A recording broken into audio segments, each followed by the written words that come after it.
From an article written by Criminal Justice Chris on January 2025 titled The Sons of Sam, The Goetic Circle, Eliphas Levi, The Book of Enoch, and Berkowitz. Alphonse Louis Constant was born on February 8, 1810 in Paris, France. He is better known as Eliphas Levi, and he is known as one of the most influential figures in the development of Western occultism and esotericism. Eliphas Levi was a philosopher, an occultist, and a writer. He is best known for his works that weave together mysticism, the Kabbalah, and ceremonial magic. His ideas and writings had a profound impact on occult movements, including in those of the 60s and the 70s following World War II, the Korean War, and the Vietnam War. Levi was initially trained as a priest, but left Catholicism due to conflicting theological views with the Church. Following his departure from the Church, his unorthodox views set him on a path towards the exploration of spiritualism, experimenting with occult traditions. Levi introduced the concept of the Baphomet, a prominent goat symbol of the occult. The goat symbol later became widely associated with Satanism. He believed his teachings would lead to spiritual enlightenment. Levi's writings impacted Helena Blavatsky, and they also influenced Aleister Crowley, a prominent figure in modern occultism who believed he was the reincarnate of Eliphas Levi. While Levi's ideas are often met with skepticism and with great controversy, his contributions to the development of modern occult thought are widely accepted as one of the most influential in Western history. Practitioners continue to draw from hidden and mysterious dimensions of existence. His Goetic circle symbol also spawned a series of violent crimes in the 1970s, the Son of Sam crimes. David Berkowitz stated to Maury Terry, an investigative journalist, the Son of Sam symbol was inspired by the Goetic circle. He worked in concert with others, and he himself did not design the Son of Sam symbol. And coming up today on Esoteric Atlanta, we're going to be working with Criminal Justice Chris and RockerMike to look even deeper at the occultism used in the Son of Sam. And before we get into the episode today, just a big thank you to all of our patrons and our producers here on Esoteric Atlanta. Without you guys, this channel would not be possible. If you would like to help support the work we do here on Esoteric Atlanta, there is a link to our Patreon account down in the description box below.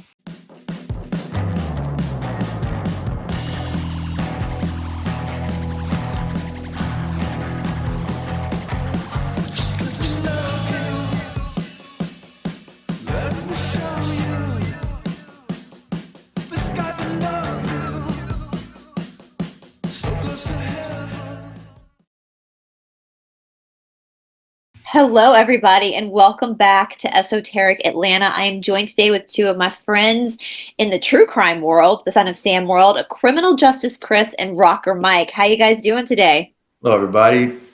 I'm doing well. Thanks, Bryce. I'm so excited about this show, you guys. We're going to be talking about the occult. And that is definitely a very interesting topic. I think we are learning that there's a lot of crimes around the world in our own backyard that probably have more significance to the occult, perhaps some witchcraft, than we actually realized years ago. And so, as you guys know, the Son of Sam is a very complicated case in a lot of ways because David Berkowitz has definitely been the scapegoat for a lot of what really he himself has been used to kind of cover up what I believe and you guys believe was really going on with this case. And of course, this does have to go with the occult. So I'm just going to hand it over to you guys. You guys, Chris has a blog where she does crazy, awesome research and connects a lot of dots. RockerMike has his podcast, which I will be linking all of those down in the description box below. So you can make sure you follow both Chris and Mike apart from my channel, especially if you're fascinated in this kind of stuff. So I'm passing it off to you guys. Okay, thank you, Bryce, for allowing me on your most obscure podcast in the world, okay, where you only get 3, 4, 5,000 hits or more. That's very obscure, right? So obscure. On multiple platforms too. That's why we're laughing. I'm on multiple platforms. Yeah. Yeah. That's an inside joke I'm sure some of you will get. Anyway, Yes. hello, Christina. How are you? I am fine. How are you, Mike? I am doing good today. How's your Substack writing going these days? Oh, my Substack. Wow, fantastic. Really turning it on, getting into so many things, different writings. I'm glad I activated that thing. It's working out good. And everybody want to check it out. It's under RockerMike on Substack. I talk about my other podcasts. I do some creative writing, and I also talk about the Son of Sam and certain people in a very satirical type of way with a lot of wisecrack remarks, and I think it's gone over well. But today we're going to be talking about some of your blogs, Chris, and as usual on Medium, when one of your blogs come up, I'm always like, "Ooh, drop what I'm doing. Let's sit down and read this," because you always put a good new perspective on things. You think outside the box. That's one of the things I like about you the most. Thank you, Mike. That's kind of you. No problem. And I'm actually going to be a little abbreviated with everybody today. I do have to leave in the middle of the show. But we're going to be talking, like Bryce said, about the occult. But before we get into that, there were 2 blogs that you had done. One was called The Overview of the 44 Caliber, July 76 to July 77. And the other one was called David Berkowitz, The Fall Guy, ? The Fall Guy. Was he a fall guy? Those aren't actually the blogs, Mike. That's the outline. Okay, I'm sorry. What was the name of the blogs? My mistake. Okay, so we have 4 different blogs that we're covering in this podcast. One is going to be How Lunar Cycles and the Occult Manifest and the Son of Sam Crimes. The other one is The Sons of Sam, the Goetia Circle, Eliphas Levi, the Book of Enoch, Berkowitz, I'm probably going to slaughter the same, Berkowitz, and the Seasonal Patterns of the other one is going to be The Sons of Sam, Eliphas Discotheque Shooting, Aleister Crowley, Eliphas Levi, Edward Kelly, and Occult Symbolism. And then the final one is The Sons of Sam, the Alexander Esau Valentina Suriani Symbolism and Premeditation. Okay. Sorry about that. You're fine. Let's start. I'll give you the lead. Where do you want to go with first? Maybe you could just educate the audience for people that have not been familiar with the Son of Sam crimes, with the background of how they occurred and transpired from 1976 to 1977. Okay. Actually, what we know from when David Berkowitz was apprehended in August of 77 is that there were 2 actual of females in 1975. One was an unnamed girl in the Bronx, and the other one was a girl named Michelle Foreman in the Bronx, teenager, I believe she was, by the Co-op City area. She was stabbed. Both these people survived. And then the first official shooting of Son of Sam is July 1976, the shooting of Donna Lauria and Jody Valenti in Pelham in the Bronx. This was the first of several that went on for a year, a little bit more than a year, and terrified the city. Okay, it had the city in fear.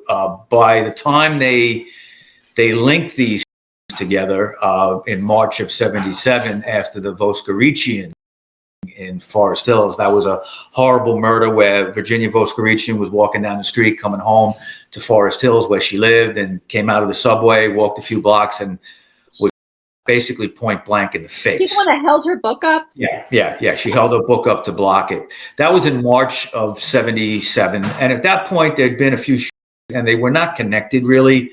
There was another one in Forest Hills, actually, shortly before that. But it was after the Voskarician one that the police put it all together, because they realized that we have the same caliber, 44 caliber. Okay, they didn't know what kind of 44 really, because the ballistics back then aren't what they are now. And but they eventually would find David Berkowitz with a 44 caliber Charter Bulldog, and it was determined that he, at least had the that was in August of 77. He would, after the shooting, he got caught related to a parking ticket in Brooklyn. There was a shooting at the end of July, beginning of August in 77. And they traced a parking ticket that was given to a David Berkowitz at a hydrant in the Bensonhurst area, Bath Beach area, Brooklyn, and where the show was, and they traced it back, and they realized that this could be their guy. They went up to Yonkers. They looked into the car. They saw a in there, and then they waited for him to come out of his apartment. He did. He said, "Oh, you got me. I'm the son of Sam." Paraphrasing, okay? And he copped to all the. He would eventually admit to all of them and go to jail and get several life sentences. Now, that was in August of 77.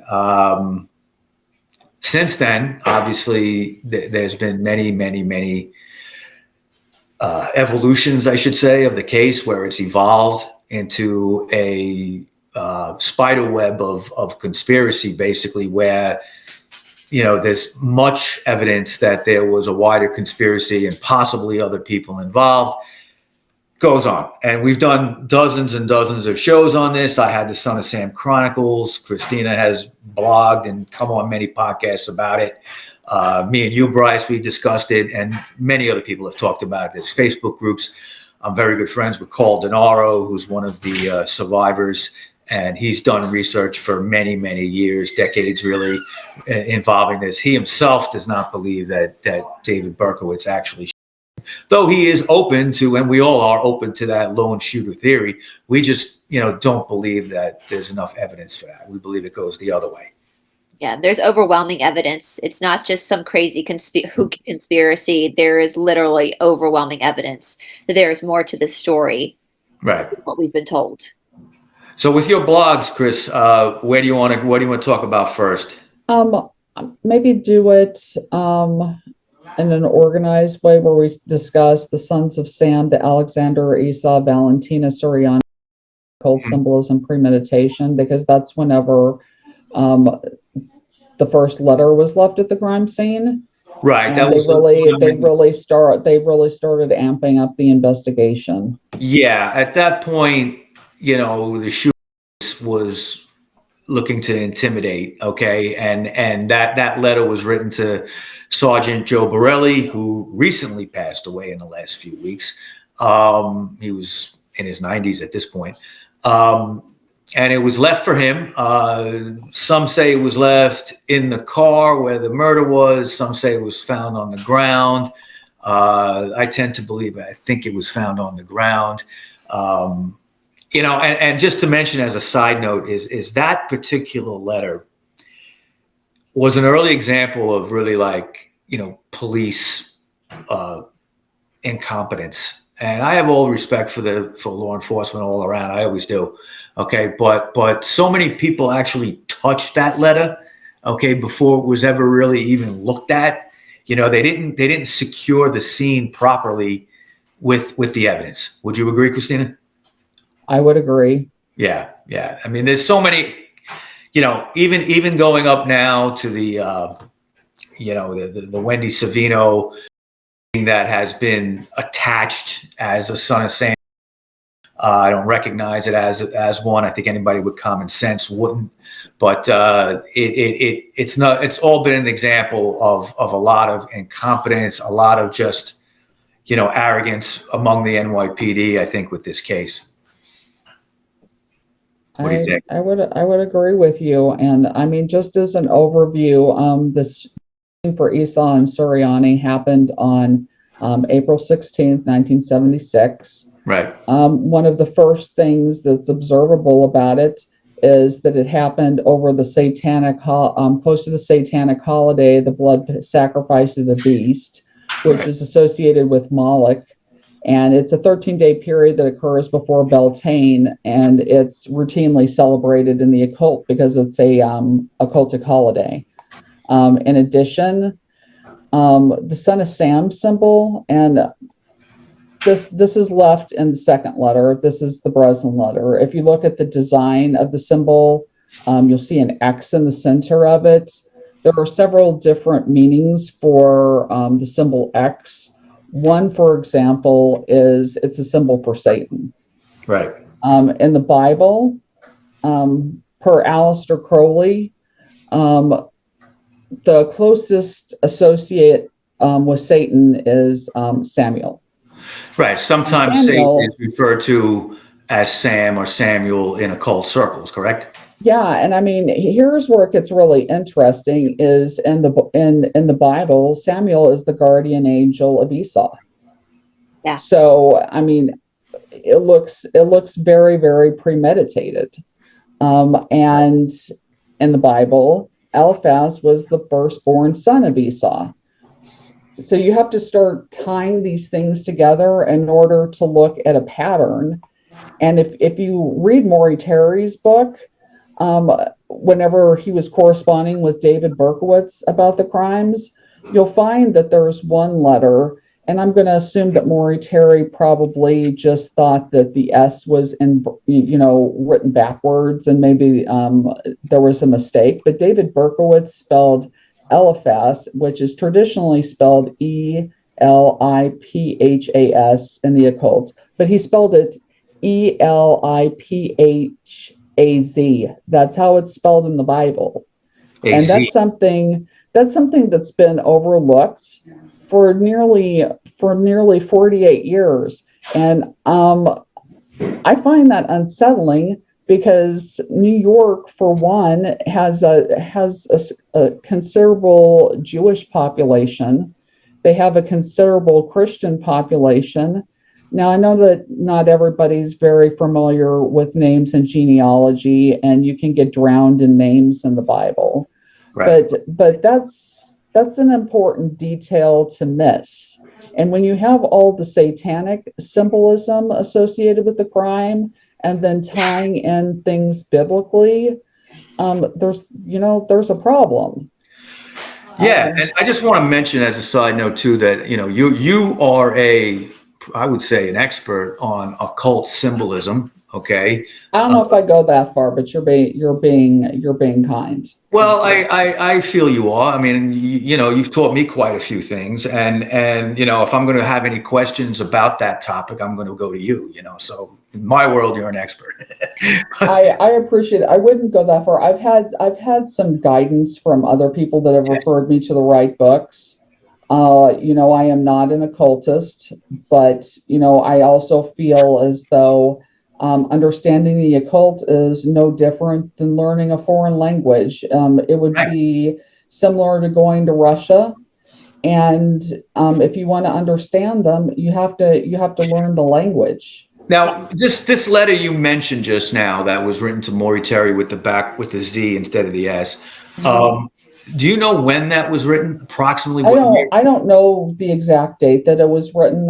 But I think it was either in the late 70s or early 80s. Yeah, which is what I figured, because David Berkowitz converted to Christianity by I would say, mid to late 80s.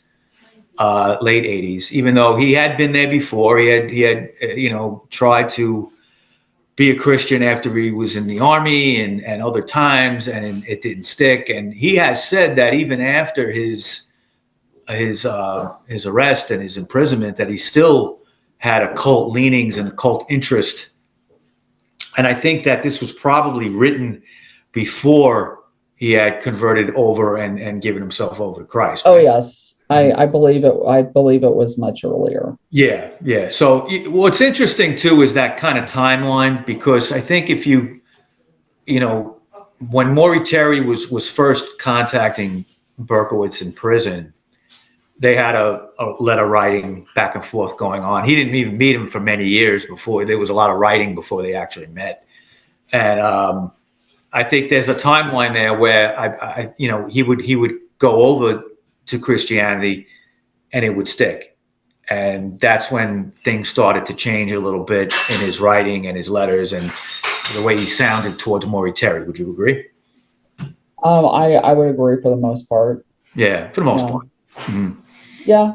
And back to the symbolism. There are other things that are mentioned in Maury Terry's book that also, I mean, he obviously believed that there were occultic and Satanist overtones to the crimes. Sure. But what was brought up in the book multiple times is Mick Jagger's name and Keith Richards. At one point, they were involved in Satanism. Uh, if you look at Mick Jagger, and this is something that I find really interesting, Mick Jagger's name is repeated a few times in the book. His birth date is July 26th. That's the exact same birth date as Alexander Esau. Yes, And we you discussed that. keep there's a pattern that keeps developing with using birth dates, with using pagan holidays which fall on dates, anniversaries, dates of death for people who were prominent within the occult. And after a while, you just can't ignore the pattern, and you have to realize that there's something more going on. Well, just to give people a little context on what you're saying when you mentioned Jagger and Richards, when Sympathy for the Devil came out in 1960, I was just thinking about that. Like, yeah. there were people that were accusing them of, and the album before that, on Her Majesty's Satanic Request, that they were accused of practicing Satanism. Really, what they were involved in was the Process Church. Mick Jagger was on one of the Process Church magazine covers in the late '60s. So was his girlfriend, the late Marian Faithfull, at the time. And we do know that in Pound Ridge, New York, upstate New York, Keith Richards had a home. It was when he was with Anita Pallenberg, who was a well-known occultist, I think probably till even the end of her life. She eventually would break up with Richards, but originally in the 70s and the late 60s, they were together. Process Church members were known to go in and out of that house all the time where Richards was living, even when he wasn't there. Okay. And that's, I think it's mentioned in some later, maybe Ultimate Evil editions, but I've read it in other sources as well. How much like Keith Richards was into that, I don't know. I mean, there was a lot of drugs at that time. He had a bad heroin problem. Not making excuses, but it's just like, and Jagger was known for his drug intake too, though he wasn't really into heroin, but other things. And not trying to implicate them in any way in Son of Sam, but it's an interesting pattern. Like you say, July 26th. I mean, this comes up all the time within Son of Sam, where either the dates of the shootings or other important events all happen on some kind of occult related thing. It's interesting. I was just looking at Esau's descendants, and they're worshipers of Yahweh. And for those who were with me on my deep dive many years ago into the missing books of the Bible, what people don't know and mistakenly say they worship Yahweh is Moloch. That's another name for Moloch. So that's interesting, because weren't you just mentioning Moloch, Chris? And I will say, with the Sympathy for the Devil, I mean, that song made such a big ripple. The song "Bye Bye Miss American Pie," there's a verse where they refer to the devil like this actual song. Wasn't there like a riot that broke out with this song and stuff? And they couldn't. It's a great song, Sympathy for the Devil. What you're talking about, a riot, was probably Altamont. Okay, when the Stones played Altamont in December of '69, Altamont Raceway, a few miles from San Francisco. It was supposed to be like the Woodstock West show, big free show. And if you watch the film Give Me Shelter, pretty much every time they try to play Sympathy for the Devil, like a riot, eventually a guy was killed by the Hells Angels in the audience and stuff like that. There's been a lot of strange events related to that song. I don't know. In my opinion, I'm not sure if the Rolling Stones really helped matters with dedicating the song "Midnight Rambler" to a serial killer, DeSalvo. Yeah. You're aware of that, right? No, I know what the song is about. Yeah, yeah. But right. He Yeah. mentioned even the Boston Strangler in that song. I mean, you can't really say definitively that the people that were involved in these crimes didn't want to do some homage, and to the not to the Jagger, to the Rolling Stones, Yeah, and I with the agree. symbolism. And Right. there were homage killings back in the 70s and early 80s. I mean, look at Hinckley, Mm-hmm. taxi driver. Right. Yeah. I mean, that's very true. Homage killings were a thing at that point. Yes. Okay. Okay, so let's continue. So I guess the next thing to talk about would be David Berkowitz calling himself or the killers in the letter referring to him as being the chubby behemoth. One thing that I noticed in the letter is there's a reference to prowling. Behemoth in the Bible is associated as a water animal, which could be, a hippopotamus, a crocodile, an elephant. People have traditionally thought of behemoth as being an elephant, And that but would be you know elephant. what? Elephants don't prowl. Cats prowl. And cats are associated with Dionysus. You have leopards, you have panthers. Uh, and then, once I started thinking about it more, um, I started thinking of the book Master and Margarita, which has a character named Behemoth in it. It's a cat. Right. I don't know how many people are familiar with the book Master and Margarita, but it was gifted to Mick Jagger by his girlfriend. Oh, wow. It's a complex satire about Stalinism. I don't know how familiar you are. Well, obviously you guys are familiar with communism, but Right. there have been a lot of contrast and comparisons with communism to Satanism. For instance, you have a book. Absolutely. I've read a little bit about that. You have a book that's on the market that was written years ago by Wormbram, called "Was Karl Marx a Satanist?" It's not a bad book. It actually gives a lot of perspective of the conditions in communist Russia at the time. So, I mean, my suspicion is it's a reference to Master and Margarita. You're You talking also about the song "Sympathy for the Devil," The chubby behemoth. Chubby Bohemian, because in the song "Sympathy for the Devil," getting back to that for a second, he mentions He does. Russia. Okay, he mentions Russia. He mentions the fall of the Tsar and that whole event. So this is why you're great to have on, Mike, because you have way better understanding of lyrics and the music industry than I do. I couldn't tell you what the lyrics are to "Sympathy to the Devil" because, frankly, there are only a few Rolling Stones songs that I like. I've never been a huge Rolling Stones fan. I admit that I am. I'm sorry. I grew up on the Rolling Stones. If that makes me a Satanist, oh well, I guess I'll have to pay for that. Listen, I think "Sympathy for the Devil" is a great song.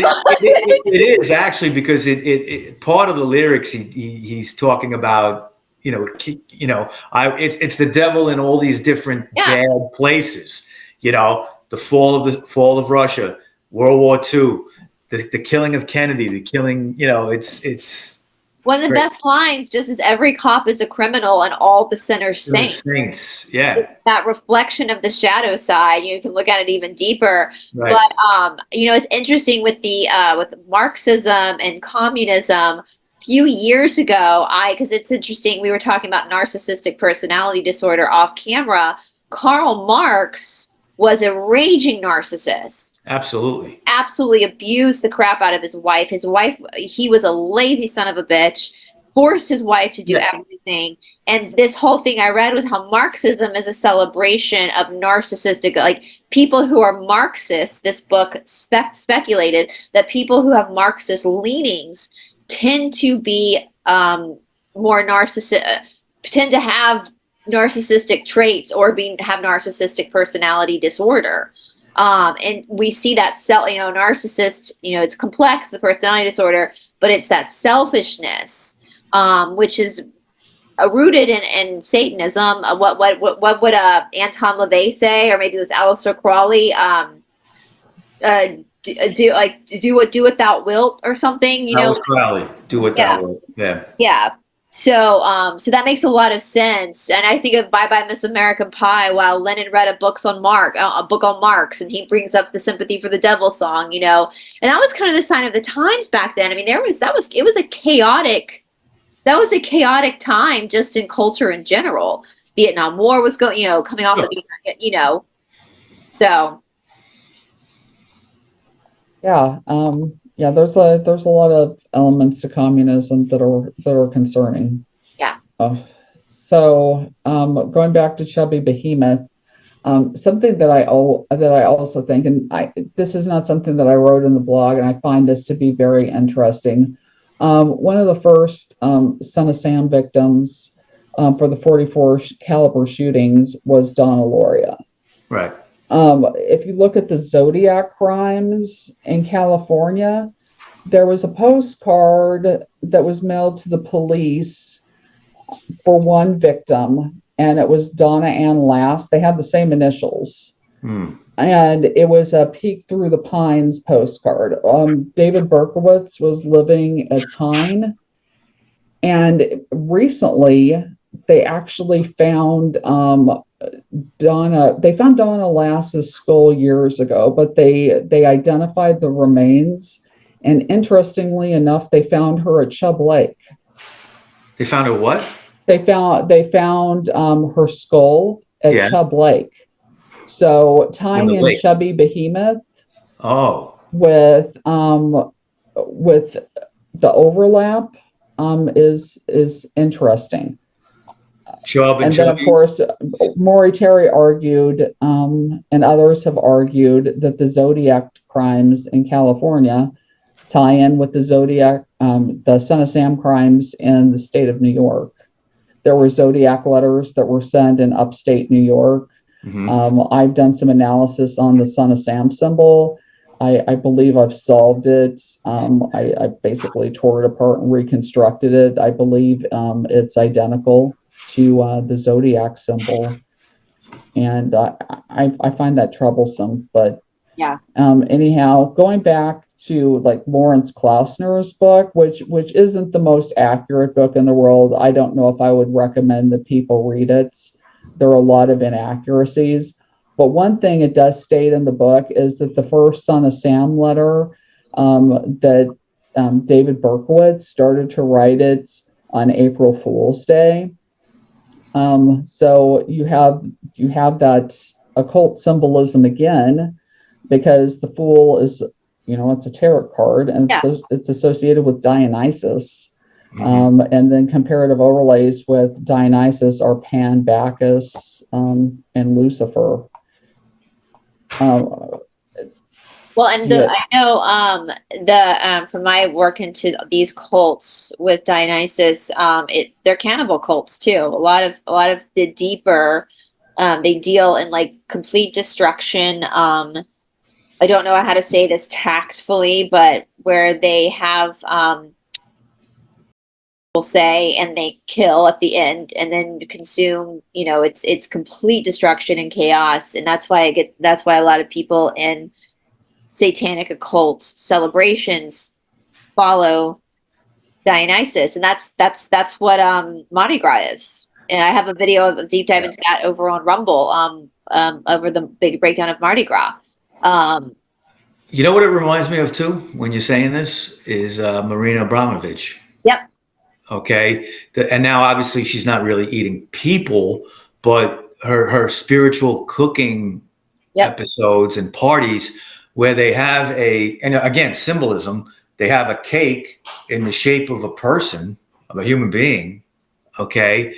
And in the ingredients of the cake, they put urine, they put semen, they put other bodily fluids, blood, okay, and mix it in with the ingredients. And then after it's all cooked, they lay it out, they have a party, and they eat it. Yeah. Now, if that's not symbolism for cannibalism, I don't know what is. All right. Well, I'll talk about some symbolism that I think that is really interesting related to eating. And I sat down with a Jungian psychologist, and he completely agreed with me. I don't know how familiar you two are with Jungian psychology, but Carl Jung actually he was a Christian, but he also actively studied the occult. It was primarily because he suffered from psychosis most of his life, and he found that the occult has a lot of psychiatric overlay with psychosis symptoms. So he was into seances, he was into the I Ching, he was into tarot, he was into synchronicity, the whole nine yards. That's another. His birthday is also on July 26th, which is kind of interesting. But anyhow, I sat down with this Jungian psychologist, and I discussed something from Maury Terry's book related to John Carr. John Carr was witnessed to have put mayonnaise on a $10 bill and eat it. Yes, and the thing that I noticed, and I wanted a second opinion on it. You have a $10 bill which converts to an X in Roman numerals, and then he spread mayonnaise on it. And fun, I guess it's not really funny, but interesting. Mayonnaise is known as the devil's condiment. Oh, really? Did you guys know that? Yeah. Mayonnaise is a big staple down here in the South. So yeah, so I went to the Jungian psychologist and I said, "Am I off with thinking that this guy was actively practicing the occult and having severe psychosis symptoms and basically eating an occult symbol?" And he said, "Absolutely not. You're 100% right, and I see that all the time." Right. And that it's things that we have to work. It's problems that we have to work out with people who come to see me in therapy. And Jung was also into astrology, and a lot of Jungian therapists apply astrology when analyzing and helping in therapy. They do that in India too. And it's so funny. My boyfriend actually he knows how to read the I Ching. That's not many people know what the I Ching is. I actually really enjoy it because the I Ching doesn't give you a full-on answer. It just gives you a synopsis of the situation. But that's the thing too, because not all occult means is secret. That's all it means. So some occult practices are harmless, and some aren't. And I think it goes to, when I was studying the skinwalkers for the first time in the Navajo Nation, they basically taught their children that there's magic. Magic is in the world. That's the world of the living, and you can either choose to practice for the good, to help people, to heal people. You work with nature to help people move through the seasons of their life, or you turn to black magic and you try to corrupt nature for your own selfish desires. Same tools, different intention. And I always like that we always have these choices to make, whether we're gonna serve others and help others, or selfishly. And I feel like eating from others, taking from others' life force to eat, is symbolic or not, is one of the most selfish things, right? That cannibalism, to take the literal life of somebody else to nourish you. So that's interesting. I've never, not many people know the I Ching, Chris. So I was like, oh, my boyfriend reads the I Ching. I think the I Ching is interesting. I purchased a book on it. I've read it. I have problems with understanding some of it. With is it hexagrams? Hexagrams, yeah. Yes. He's really, I get it, because we throw pennies, and he'll find that, and then I'll have him read it first and then paraphrase it for me. I always thought that when you did it, you're supposed to throw a stick. They do throw sticks. Yeah. You can isn't it yarrow sticks? I think it's either yarrow sticks or pennies. And I believe that there are other things that you can use. Yeah. In order to accomplish your task. He tried to teach me how to do it. It's complicated. I was like, it is complicated. You can do it for both of us. So yeah. And our sponsor for this episode today is the Esoteric Academy. The Esoteric Academy is a virtual online mystery school that I have opened with my friend Paula. I have taken all of the years of information that I have learned in India through traditional yoga, and I have transferred that knowledge into more modern exercises. As many of you know, especially if you have been with me since the beginning, exercise is indeed the foundation of spirituality, because exercise brings you into your body. It brings vitality and life force in through your DNA and helps to activate your chakras. I mean, you can sit around and talk about your chakras all day long. Nothing, and I mean nothing, is going to happen to your chakras unless you actually move your physical body to activate the energetic body. In spirituality, we are taught that the body is the Shakti, or the creation of the soul. It's the vessel in which karma is held. And we come here to planet Earth to learn the lessons through karma, because that's all karma is. It's just lessons. Now, I had to travel all the way to India to get this information, but you get to learn this in the comfort of your own home. You get to exercise and sweat and be vulnerable in the comfort of your own home. We know that sometimes going to the gym or going to a yoga shala can be intimidating, but again, you don't have to worry about that with the Esoteric Academy. We have all levels of classes from beginning to intermediate to advanced. We also have courses on this mystery school that go over the Bhagavad Gita, the alchemy of movement, holistic healing, quantum healing, meditation, and much, much more. We also have a community tab for all of the members of the Academy to be able to communicate and bond, as well as offering live classes and live calls with you each month. The Esoteric Academy proudly serves students globally, and we would love to have you join us. We have two different payment options. One is for $25 a month that grants you all of the exercise classes, and the other is $40 a month, which grants you all of the exercise classes as well as all of the courses. But right now we are running a special. If you use the discount code RockerMike69, you will get 20% off your first 6 months at the Esoteric Academy. Again, that's the discount code RockerMike69. On top of that, you also get 7 days of a free trial to try out the Academy and to see if you like it. If you're not happy with the Academy after your first 7 days, you can always cancel, no problem. All the information will be down in the description box below. Remember to use the discount code RockerMike69 at checkout so you can have 20% off your first 6 months with us on the Academy. Now, back to the show. Now, I want to bring up something, and I'm going to have to leave after this, ladies, okay, unfortunately. As probably everybody knows, I've visited David Berkowitz twice in the last couple of months, and very good visits with him. And he did tell me something in the last visit that it's been out there. It's not that it's anything big revelation.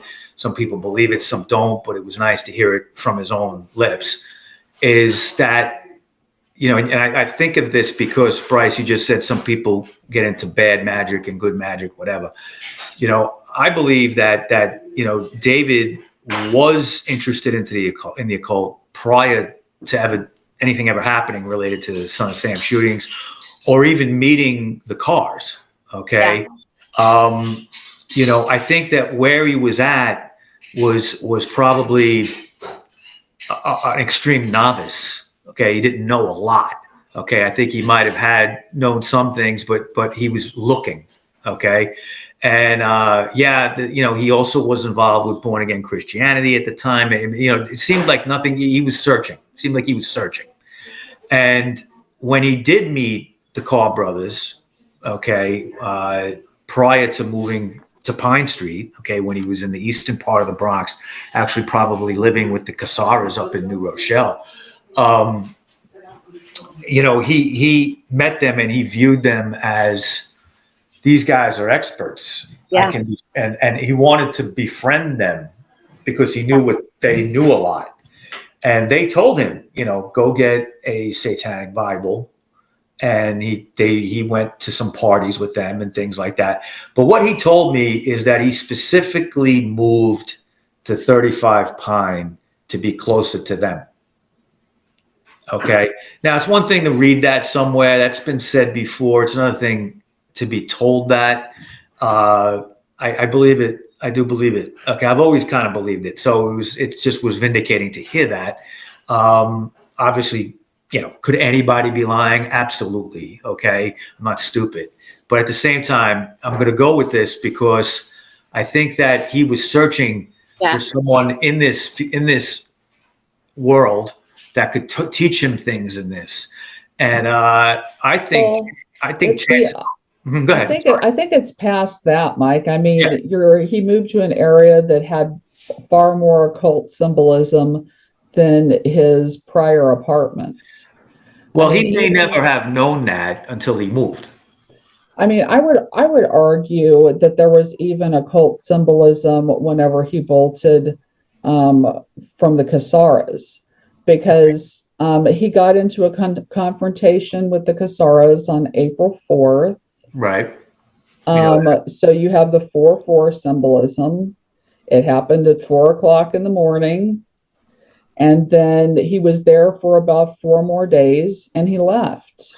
Interestingly, this made me think of something too, because he did tell me, he told me that he believes that the devil has been trying to get him since he was even in the womb. Okay. And you got to wonder, did these things happen? It's symbolism, but did these things happen as a result of something like that, where it would, he would have to realize it himself.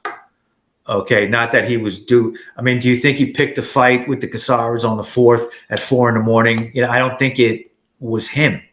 You don't really know. It could be an unconscious mechanism. It could be conscious. You don't know what the circumstances were when all the problems erupted.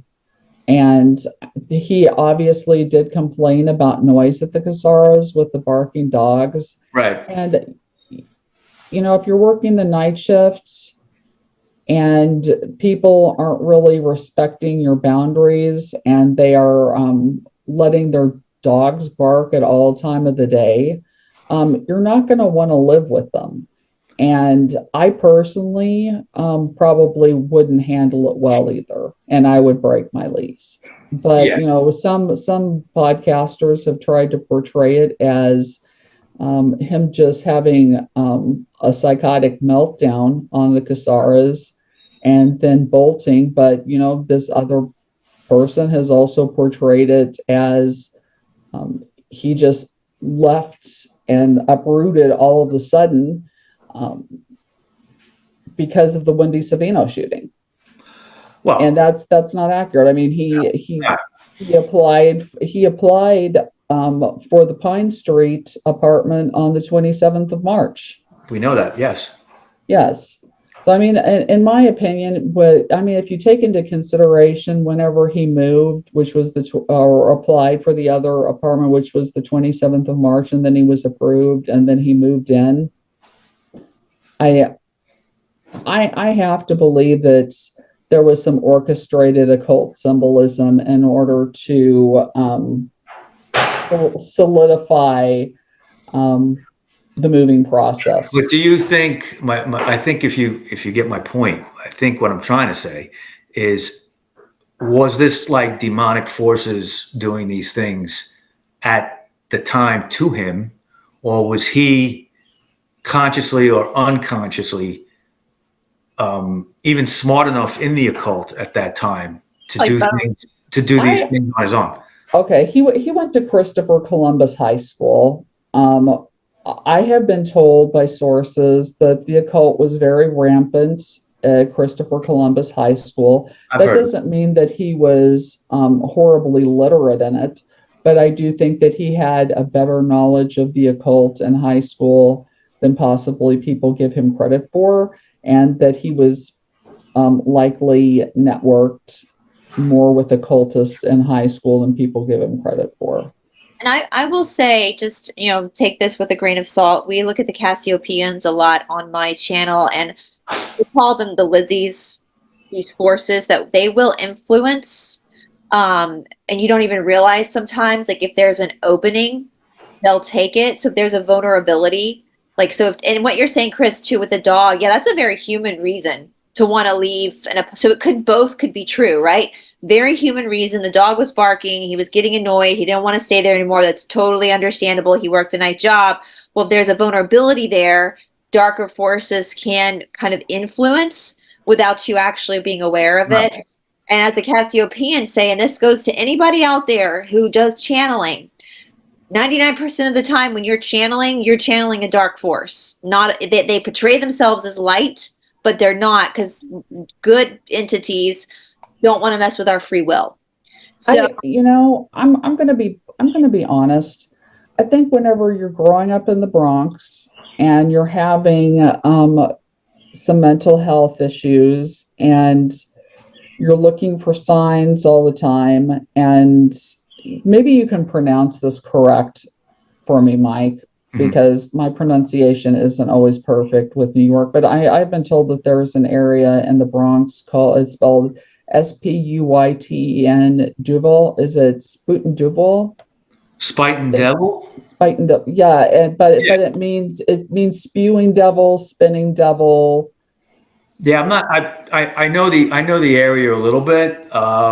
It's an area close to Riverdale, pretty much. Mm-hmm. Spuyten Devil. There's a major railway that goes through there with I think Metro North and stuff like that. I don't know. I don't know why it's called that. I mean, there's an area called off of the top of the East River between Harlem and Queens called Hell's Gate.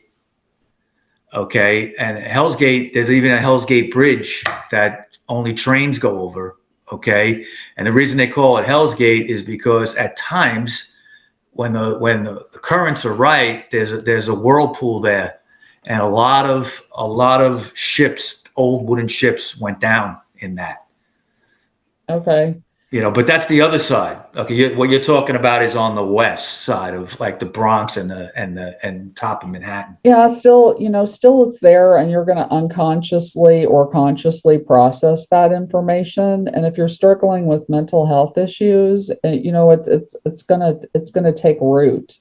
And there's a lot of Druid symbolism in the area, with street names, and then you go to Yonkers, and you also have symbolism. Yeah. I think it would be challenging, and I'm not horribly surprised that the occult really took off in the area at the time, based on the environmental circumstances with World War II, Vietnam, Korea. Mm-hmm. A lot of people were having existential crises. There was the civil rights movement. The United States was at a point of upheaval.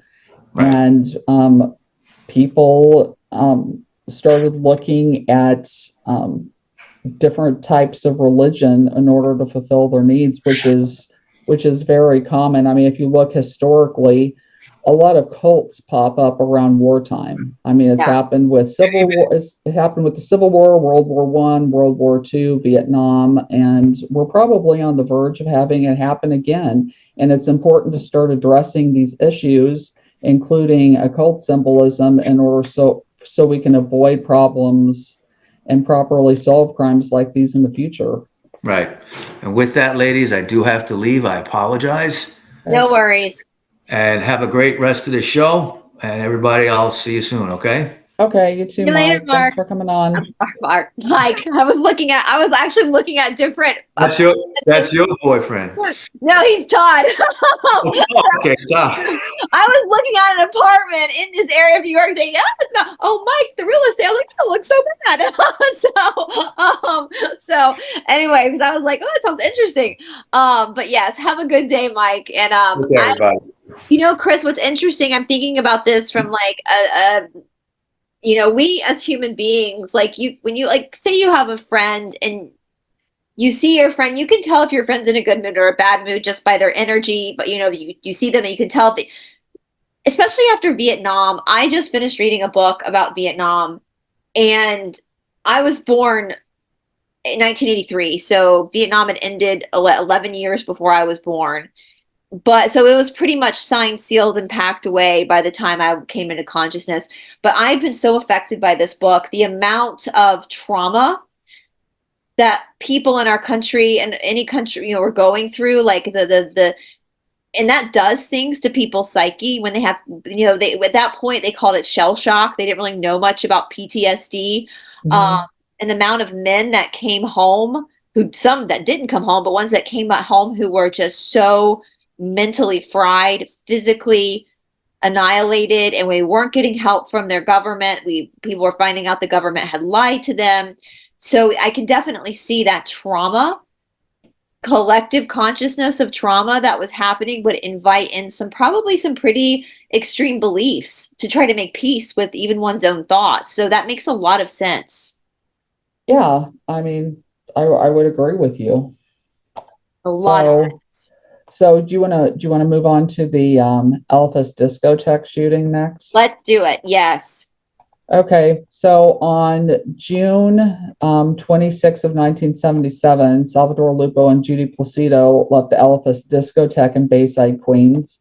Both Lupo and Placido were sitting in their parked vehicles when the gunshot rang out abruptly, shooting both parties. She was severely injured, and I mean, she was quite fortunate to have survived. Yeah. But prior to the shooting, the Breslin letter was mailed on the 31st of May of 1977. This date has overlay with Eliphas Levy's date of death. So there is another occult indicator there. I am going to presume that the NYPD and possibly the FBI had properly profiled this out at the time, due to the prior occultic symbolism. They suspected that the shooter was going to hit the Elephas discotheque next. The NYPD was monitoring outside of the location. They gave up, and then about 15 minutes later, the shooting occurred, and they were pretty upset about it. Yeah. Uh, I would be too. yeah, and then if you look at Judy Placido's name, Carl De Niro, he had noticed this. Placido is also phonetically similar to Placida, which Yeah. is the god. She's similar to Aphrodite. She's the goddess of the gutters. And Untermeyer Park, Yep. of course, there's water symbolism. It's connected to the Croton Aqueduct. There's gutter symbolism all over in the Breslin letter. Yep. But moving on to like Aleister Crowley, just to give your audience an overview, I'm sure that they're familiar with Aleister Crowley already, though. Yep. Aleister Crowley was an English occultist, writer, and mystic.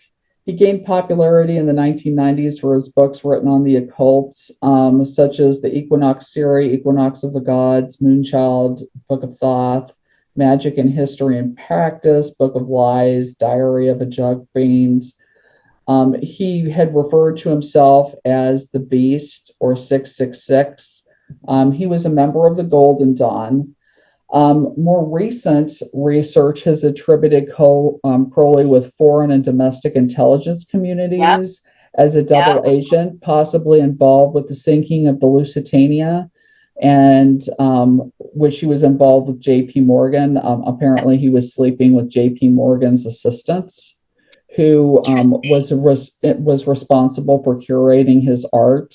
It's well known that people in the art history industry or business are very capable of doing background checks and vetting things well. So they're also very competent at vetting people for secret operations, if that makes Right. any sense, Yeah, for absolutely. intelligence. Absolutely. And to give some background, Aleister Crowley believed he was reincarnated. His reincarnations included Eliphas Levi, Count Alessandro Caligostro. I'm sorry, I slaughtered that name. It's okay. You did better than Edward Kelly and Pope Alexander, which was a Borgia. Yep. He's buried in New Jersey, Hampton specifically, at Carl Germer Gardens. So moving on, the Goetia circle. There are two names in the symbol that resemble David Berkowitz's name and the car's name. So you have Berkeley and Amaskarasak. The latter one looks more like an anagram. That is so interesting. It's yeah, and I mean, Berkeley is associated with seasonal changes, which we'll move on to next, because a lot of these victims were shot around season pattern changes. The most interesting thing, though, related to Eliphas Levi and Aleister Crowley with the reincarnations, is Edward Kelly. And you'll probably be able to talk more on this, Bryce, because I think you're more familiar with the Book of Enoch than I am.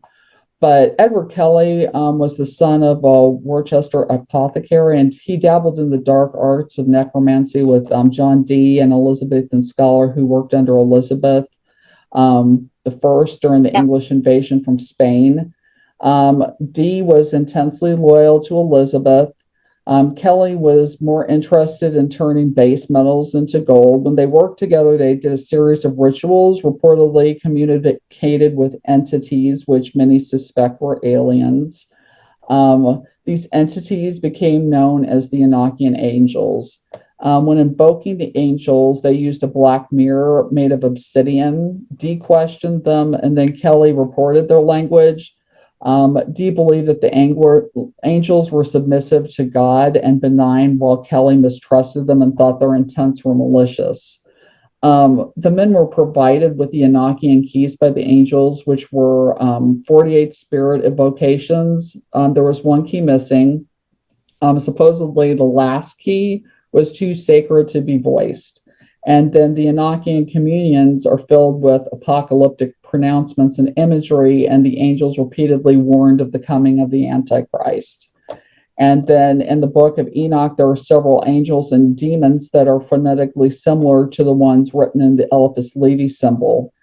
Do you want to go from here with the Book of Enoch, Bryce? Well, what's interesting is, and I was actually looking to see if I still had my copy. Oh, here it is. So we do have a lot of people in the occult that use the Book of Enoch, but actually a lot of this also relates to the lost books of Solomon, with the keys of Solomon and the lost books of Moses. So I think for people out there that want a deeper look at Enoch and what the cult people are doing, or excuse me, you need to be reading not only the Enochian stuff, but you also need to be looking at the lost books of Moses and the lost books of Solomon as well, because of the keys of the lesser key of Solomon, and then Moses gets into the names of these entities that are considered to be demons. Now, with that being said, as far as who Enoch was talking to, or these entities coming through that they were channeling, again, I take everything with a grain of salt, because we never really know what is actually coming through. And a lot of the entities that people think they're, even if they don't read these books, like if you don't look into the lost books of Moses, the name Jehovah is a demon. How many people say they worship Jehovah? Yeah, that's where I learned Yahweh was Moloch. And so it's interesting as you're saying this too, because I don't know if you're familiar with like Bohemia at this time, because there was lots of alchemy going on in Bohemia as well at this time, which is what this is, right? This is alchemy. They're trying to turn base metals into gold and do all these things. And it's just crazy how deep this goes. And so Aleister Crowley thought he was also Kelly, or Edward Kelly as well. Yes. Yes. Edward Kelly as well. And I'm reading your blog, The Art of Necromancy. So that is total black magic, necromancy. So yeah, I would tell people who are interested in studying the Book of Enoch, read it with an open mind, and then also study the lost books of Moses and the lost books of Solomon too. Because Solomon tells you in the Testament of Solomon, I know a lot of churches worship and venerate Solomon, but Solomon tells you in the Testament of Solomon that he is a Moloch worshiper. And in the temple, the Solomon's temple, they would sacrifice children. Solomon is also associated with the key of David, and the key of David is symbolized by the symbol X. Interesting. Well, Yeah. Solomon was David's son, right? Like, and David, let's see, was it Bathsheba? But that was Bathsheba, that was Solomon's mother, and she had the older sons of David's other wives killed so that Solomon could take the throne. And he was also given the throne because he was the only son that was continuing the satanic sacrifices to Yahweh, the sacrifices of children to Yahweh. And I know churches venerate him because he was wise and rich. He was rich because he taxed the crap out of his people. And so I would just tell people, like, this is a really good, like, PSA, like, always have an open mind, guys. Like, it might not be, if you're going to study the complete books of Enoch, you also need to be looking at Moses and Solomon too. Because this is fascinating to me. This is so, and how people, you know, I think when they're impressionable and they think something is working, they're going to keep going in that direction when they're not actually aware of, like, the darkness it's leading them down. And I think that's what happened to Berkowitz in a lot of ways. Yeah, I mean, I would agree with you. And you can't get past the symbolism once you keep seeing it over and over. I mean, how many times does X need to appear before you start realizing that there are some satanic implications? Now, I know that, X isn't always associated with right. Satanism. Arguably, Christmas can be abbreviated as Xmas. Yeah. X is associated with the letter Chi in the Greek alphabets. It's also the 22nd letter of the Greek alphabets associated with Christ. But in the same breath, then you start examining older linguistic systems like the Phoenician system, and the letter X is associated with Semek. Yeah. Which, it also means fish, and it means Sam. Yeah. I think the fish references are interesting. I don't know really why X would be a symbol for fish. I'll be quite honest, but there's got to be a reason. Because speaking of Christmas, though, Xmas, I mean, that was a Saturnalian. Originally was a Saturnalian festival, Roman festival, which is the planet Saturn, which a lot of Satanists, I just did a show on this actually, a lot of Satanists worship Saturn, where we get Satan from. So I guess maybe, I'm thinking about it, maybe that's also why Jesus is associated with fish. Yeah. And then you also have him associated with being the Alpha and the Omega. And if you look at the Alpha symbol, it amazingly looks like a fish as well. I just thought, well, X marks the spot. Yeah. It's so, this is what's so interesting, Chris, and why you do such a good job. This stuff is so complicated. There's so many layers to it that it really is learning a different language. I agree. And there seems to be something going on with Phoenicia, or the Phoenician language, which is really the earliest language there is. Well, we know, the Phoenicians, so an ancient Semitic group, the Sabbath, that's where we get the word Sabbath from, which means Saturday, which means Satan, Saturn, which is Satan. So I think they still do a lot of that old Phoenician, I think the color purple was big in Phoenicia. Purple is also associated with royalty and blood, this particular bloodlines. And a lot of this dark occultism deals with particular bloodlines and, like, levels of elitism amongst particular people, which again goes back to the Saturnalian worship. That's why the kings and queens wear crowns because of the rings of Saturn. So it's all, I mean, it's so complicated. There is such a deep level of for someone to practice in this world of occultism proficiently, you have to recognize these symbols thoroughly. You know, it's like reading a different, like the signs, you have to be able to read them like you're reading another language.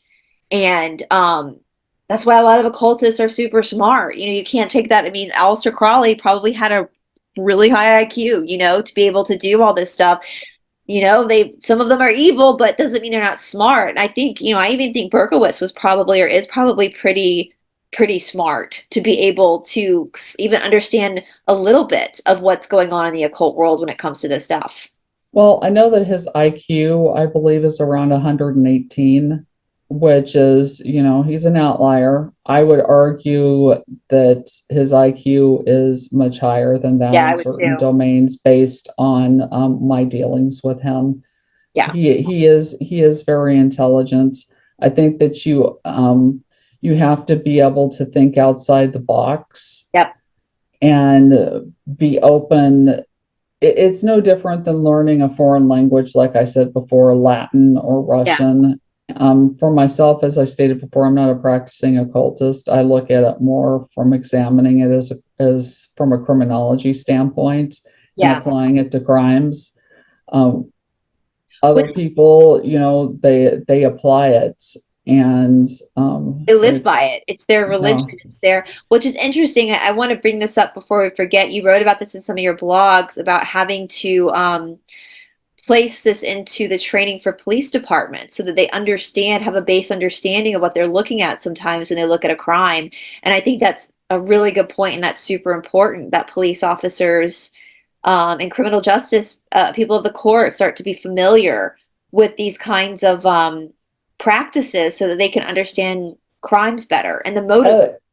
At least at a minimum, I know that, you know, challenging law enforcement from a police perspective is going to be a training issue. A lot of police officers, you know, they come in, they're trained, they don't have college educations. Right. A lot of them don't have the time to study this kind of material as well. Yeah. But they should at least have some type of specialist within departments so they can properly, in my opinion, analyze crimes. If they can't do it, I would think that they should outsource it. Absolutely. And if they're not capable of it, then if you have law enforcement agencies like Homeland Security, as well as the Federal Bureau of Investigation applying events analysis with crimes, which means that they're looking for indicators for anniversaries, birthdays, dates, anything that's important to activists and terrorist groups. Yep. And other organizations that work, you know, as you know, large criminal organizations. If local law enforcement isn't qualified to do it and they see certain they should at least be trained to look at certain indicators. Absolutely. If they're not capable of handling it themselves, then they should escalate it to another law enforcement agency like the FBI, Homeland Security, and have them take over from there, because it's going to help them narrow down who these people are that are committing the crimes.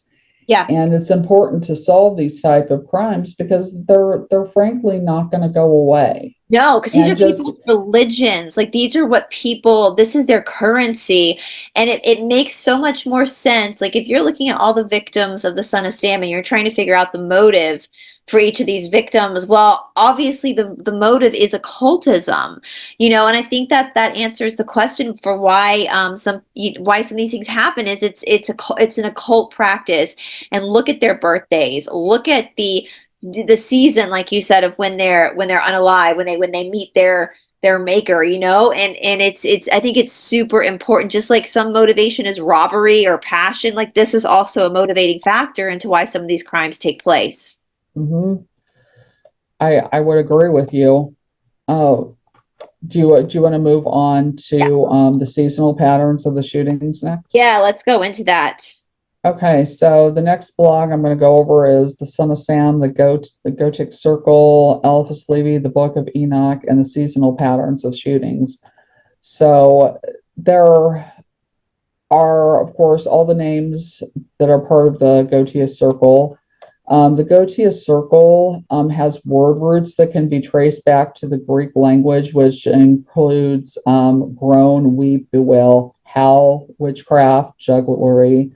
It's also reminiscent of the Greek tragedies, which are also called goat songs.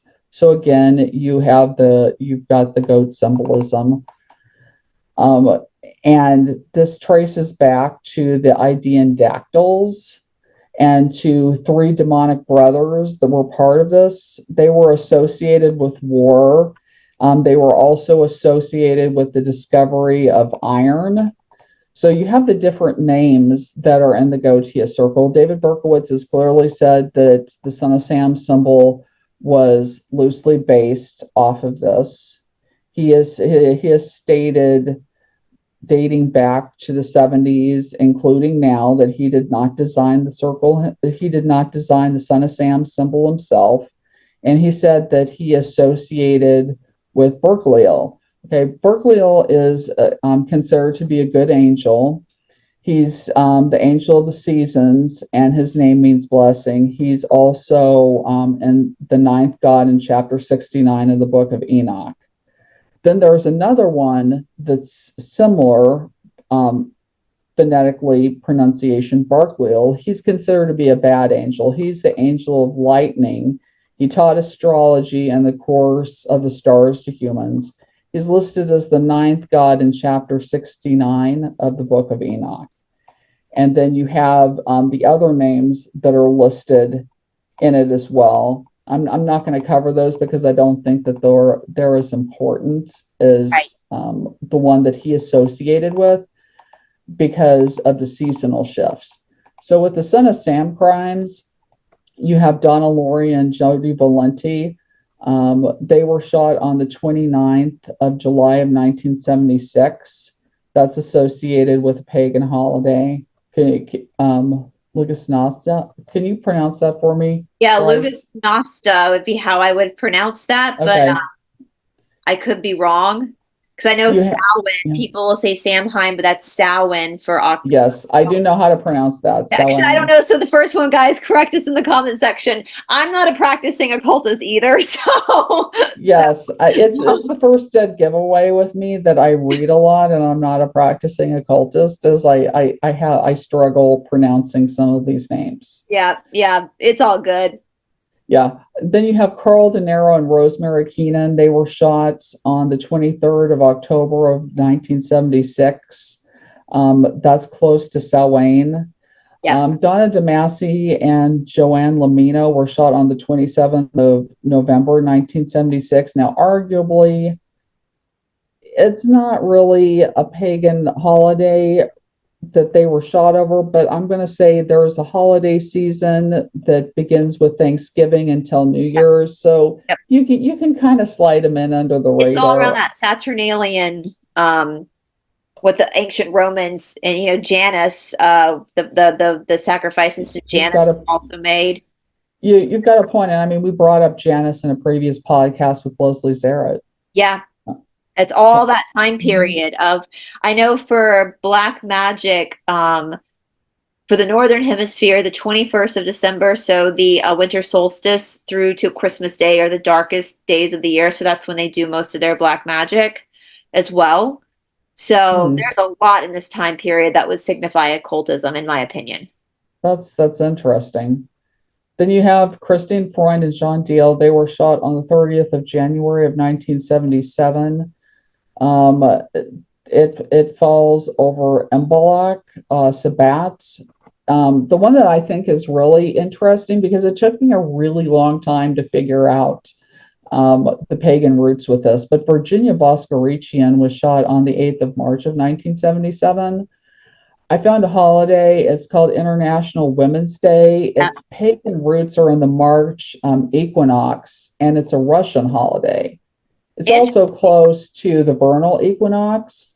Yep. But I mean, Boscoratian was very, very hard for me to put together in the pattern. I'm not gonna lie about that. It took me months. Yeah. It confused me. Then And you that's why have it's hard, right? That's why this is hard. I mean, there are a lot of pagan holidays. I mean, you have Greek, you have Roman, you have Yep. Egyptian, and a lot of these seem to revolve around solstices and equinoxes. Yeah, and that's Easter. Once you find a pattern, then you have to start looking at these other cultures and exactly when they fell. And sometimes they might be a few days before. There's like a window. So my guess is it's why law enforcement, they did make the observation that they thought that these shootings were happening around seasonal changes, but they didn't really nail down what they were. Yeah, they didn't get it. They couldn't target. They couldn't pinpoint it. Well, like none of them had the education, first of all. But second of all, it can be like a lapsing period of time. It's like River Phoenix. I believe I'll have to say, in my opinion, his killing was a sacrifice. And you look at the time in which he died and where it connects to Samhain. And the moon cycle, you have to look at where the full moon and new moon are also placed within the month as well, and how they pull towards the holiday. So, and I don't think law enforcement is being trained on like moon days and looking at the astrology behind new moon and full moon and how it pulls towards a specific. Well, I do know that in the Boscoratian report that they stated they brought in all sorts of occult specialists because they suspected that there might be something going on. At one point, they brought in an amateur astrology society, but they never really figured out the pattern. That's interesting. Because I mean, you're not going to get anywhere when you bring in an amateur astrology society. Right. And if they were reviewing that early on in the crimes and they're not continuing to analyze it through the Moskowitz Violante shooting, you're not going to develop a clear pattern of what is going on. Right. As I said earlier, Alexander Issa and Valentina Soriani were shot over the blood sacrifice to the beast. You have Judy Placido and Sal Lupo.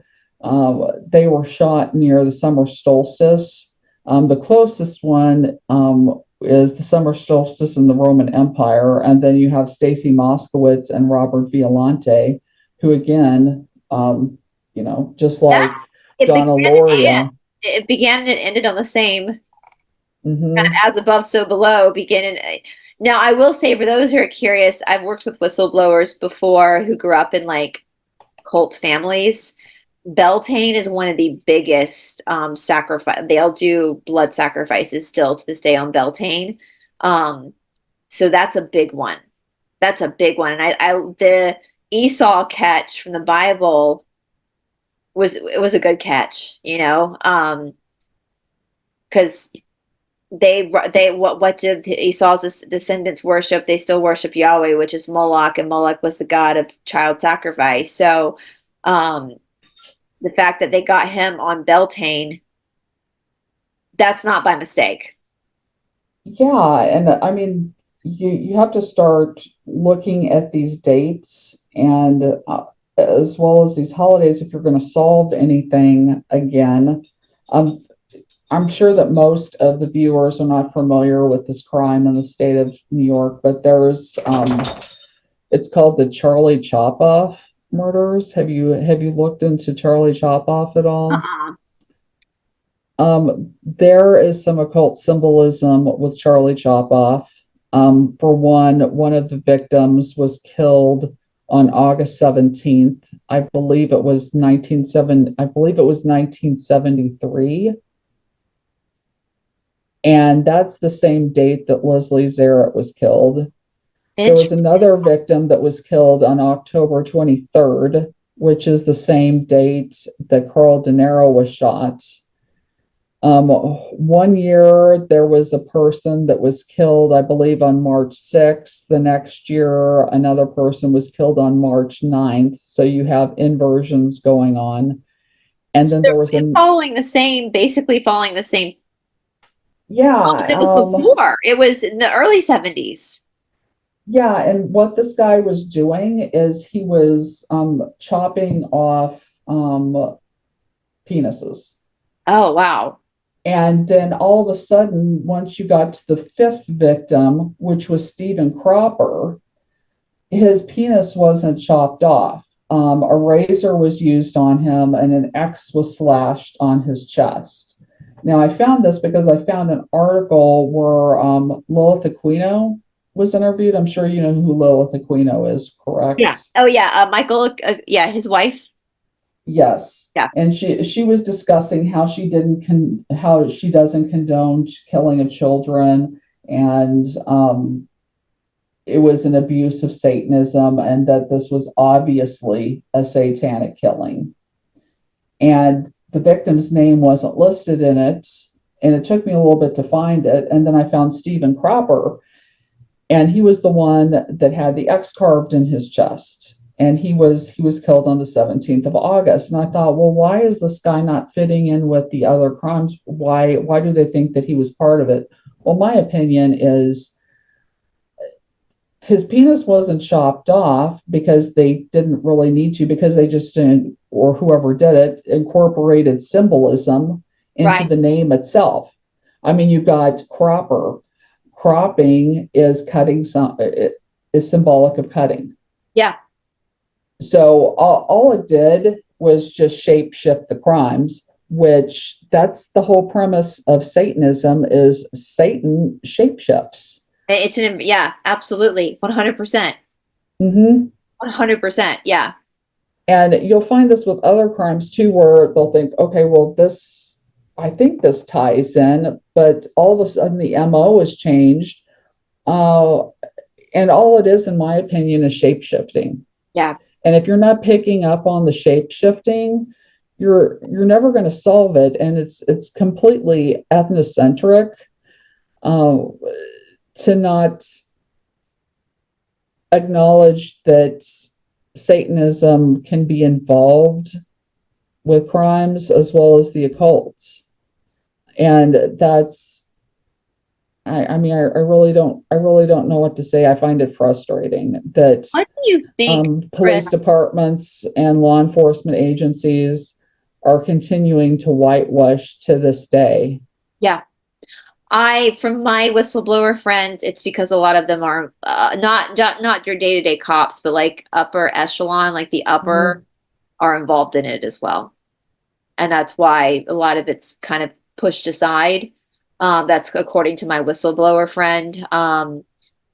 But Chris, what do you think of the psychology? Like, some of these people are born into these families that do this as just a regular religion for them. But what do you think is, like, to me, this just seems like a lot of effort. Like, it just seems like a lot of like energy. Like, what drives people to do this, to become a part of this, to learn this, to practice this? What is that what is the psychology behind that, do you think? I think whenever you have, some people are psychopaths, some people could suffer from borderline personality. Some of these people just could have simply antisocial personality disorder. A lot of those disorders overlap with narcissism. Yeah. With narcissism, there's a specific need to feel special and be above other people. And there's delusions of grandeur.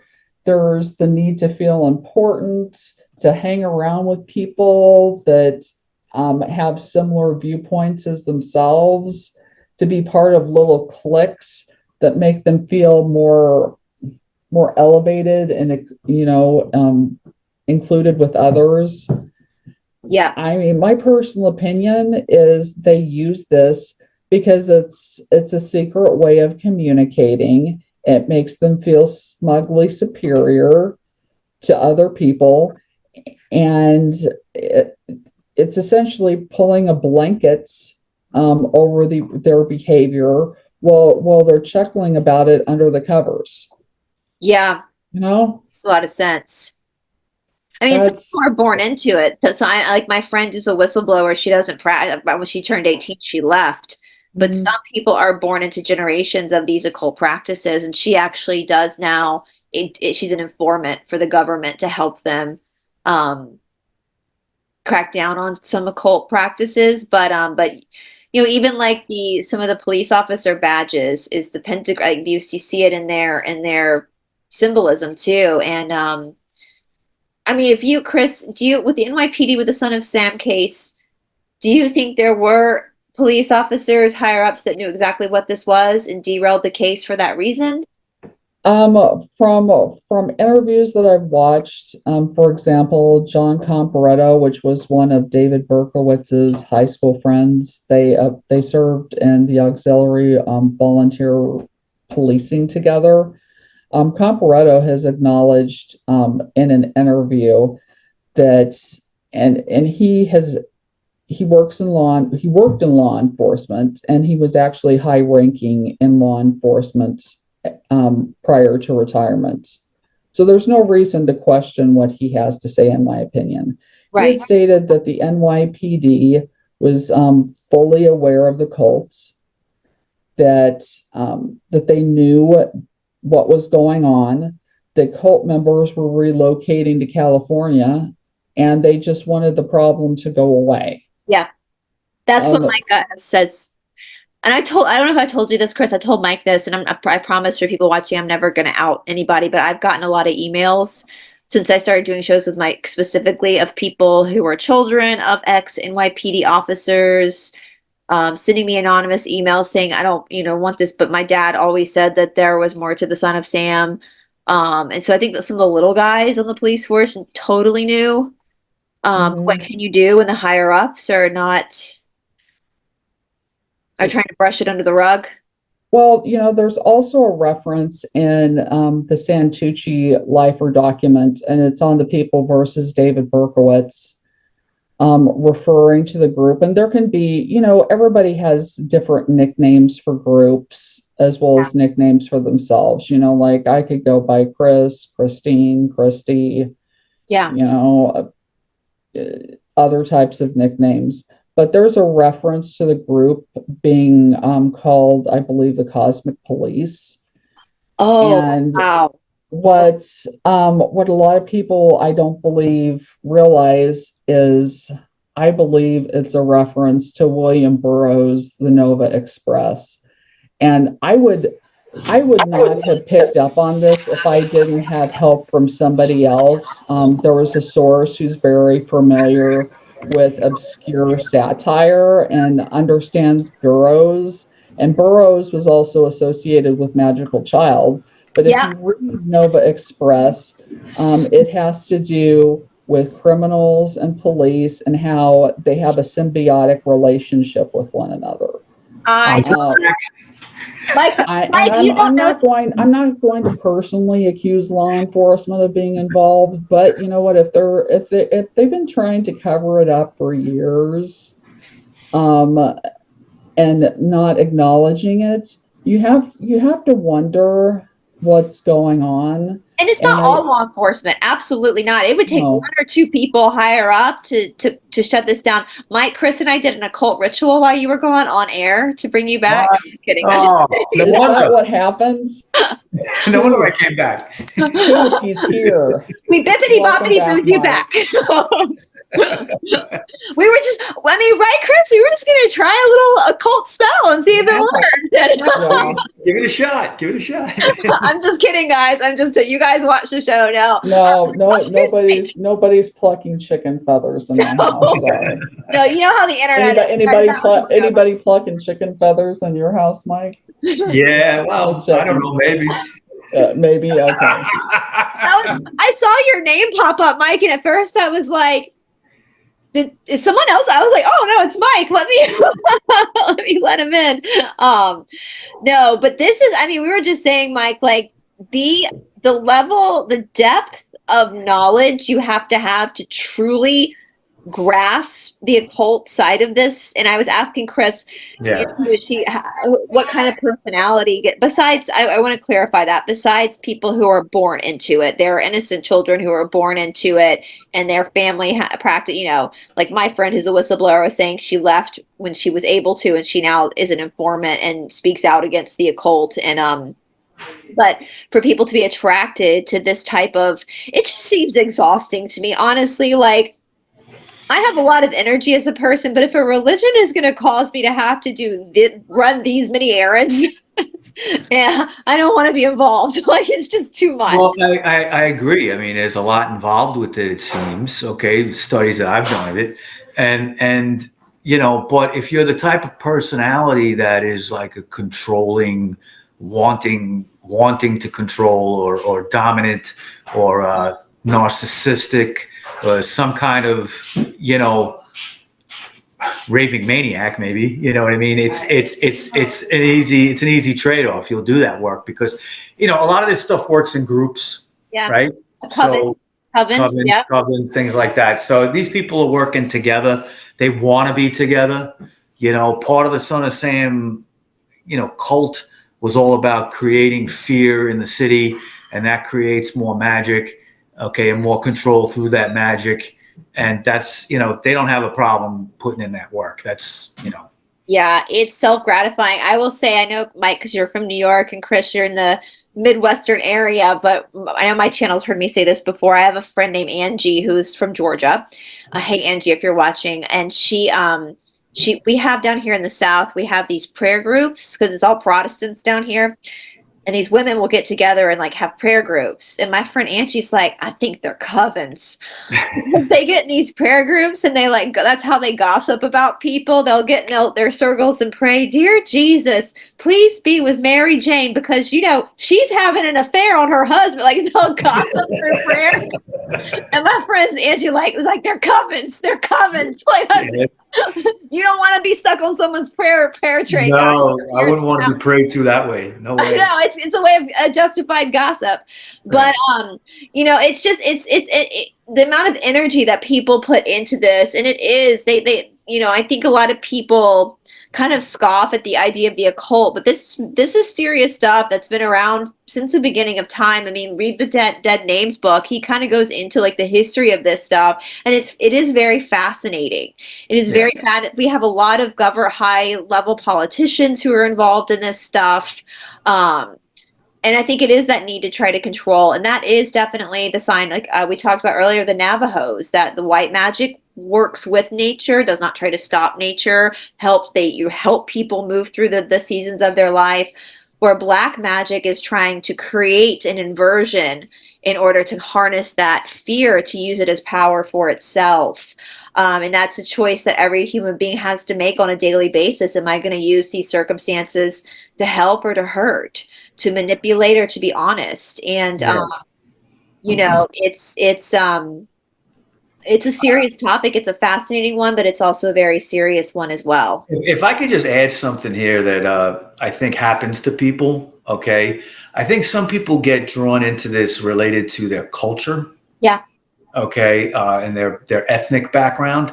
Yeah. Okay, give you an example. In The Ultimate Evil, there's a bar that's mentioned called the Bells of Hell. Yeah. Okay, and it was a bar in the West Village, not there anymore, and it was owned by Malachi McCourt. Does that name ring a bell? His brother Frank wrote Angela's Ashes. Oh, that's right. My mom read that book. Yes. Okay. That's one of my favorite books, one of my favorite films. Malachi is a character, is Frank's brother. He's a character in the film. He's a little kid. Okay. But the real Malachi owned the Bells of Hell. And it was known as a hangout for occultists. Okay. There was a linear connection between there and the magical child. The people hung out in both places. I don't know much about the place, okay, but I do know that there were people very into, this was an Irish establishment, and there were people very much into their Irish backgrounds, their Celtic backgrounds. And I'm half Irish. I love all that stuff, but there is a paganistic, occultistic background to that culture. Okay, there's a reason St. Patrick kicked all the snakes out of Ireland. Okay, snakes represent pagans. All right, so he cleared Ireland of paganism, and it became a Catholic country after that. Okay, but there are people that, because of their Irish backgrounds, feel that they do need to look into this kind of stuff. Okay, and I think that some people do get drawn into that, and that way, like Druidism and I'm talking the Irish things, Druidism, things like that. Well, I mean, even down here in the South, I always laugh. We the three sisters of the South are Charleston, Savannah, and New Orleans. Charleston is the pretty sister, Savannah is the dirty sister, New Orleans is the wicked sister. And I always tell people, people think of New Orleans as being like voodoo, hoodoo. That's the whole Deep South. That's all of the Deep South. New Orleans just makes a market off of it. Right. But even just that, in all seriousness, like how many, raise your hand if you're from the South and your mom paints the porch out on your outside the ceiling paint blue. I'm sure everybody's got their hand raised because that keeps demons away. Like there's tons of little superstitious cultural things that are done colloquially as well. I mean, my mother can quote every book of the Bible, every verse of the Bible. When my sister got pregnant, my sister walked with her first child, my mom's house. My mom yanked hair out of my sister's head, pulled one of her rings off, tied the hair to the ring, grabbed my sister's hand, and started swirling it to see if it was going to be a boy or a girl. And that thing was right every time. And these are just cultural things. I mean, that's big in the South. I wouldn't call it occultism here in the South. It's more just like witchy stuff that we're taught because of the superstitions that are based in. Yeah. It's a combination of the history here of where I live, it's Protestantism, in New Orleans it's Catholicism, but it's the Christian heritage with African American, we call it the Gola here and where I live, voodoo, Gola, hoodoo, mixed with like Native American stuff. Well, remember when we did the show on Marie Laveau? Yeah. I mean, I respect Marie Laveau. Like there's, I mean, if you remember her, she was a daily churchgoer. Okay. Yeah. She went to the cathedral there in New Orleans every day. Okay.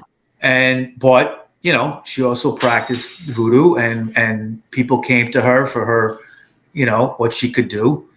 Her husband didn't like it, but what are you gonna do? Listen, men in the South don't have much say. Women in the South definitely control the house. Men in the North don't have much say either. Right? I'm telling you, if you want peace in the Middle East, just grab a bunch of Southern women and send them over there. They'll have you.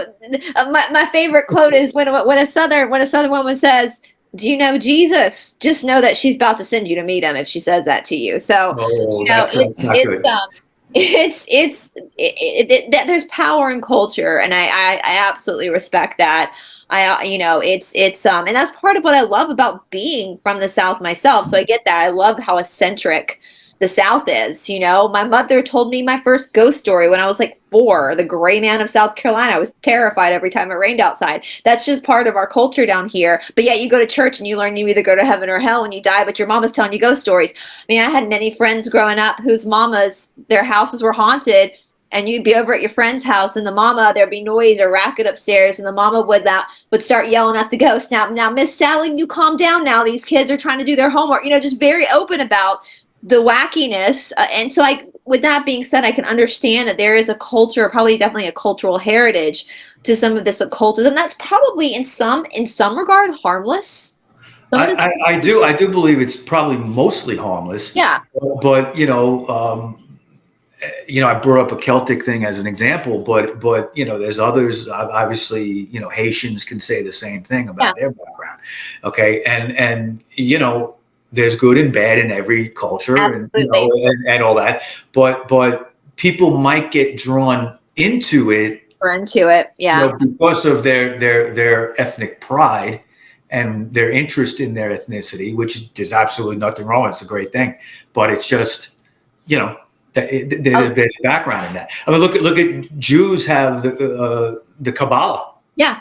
Oh, Right. I know many voodoo practitioners here in the South. Most people do in the South, and most of the people I know would never hurt anyone. It is all about protecting people, helping people, nourishing people. Sometimes I think people confuse like herbalism with magic when it's really just holistic healing, homeopathic healing. So absolutely, there's both sides of every coin, and that again goes back to that Navajo saying that you have a choice to make.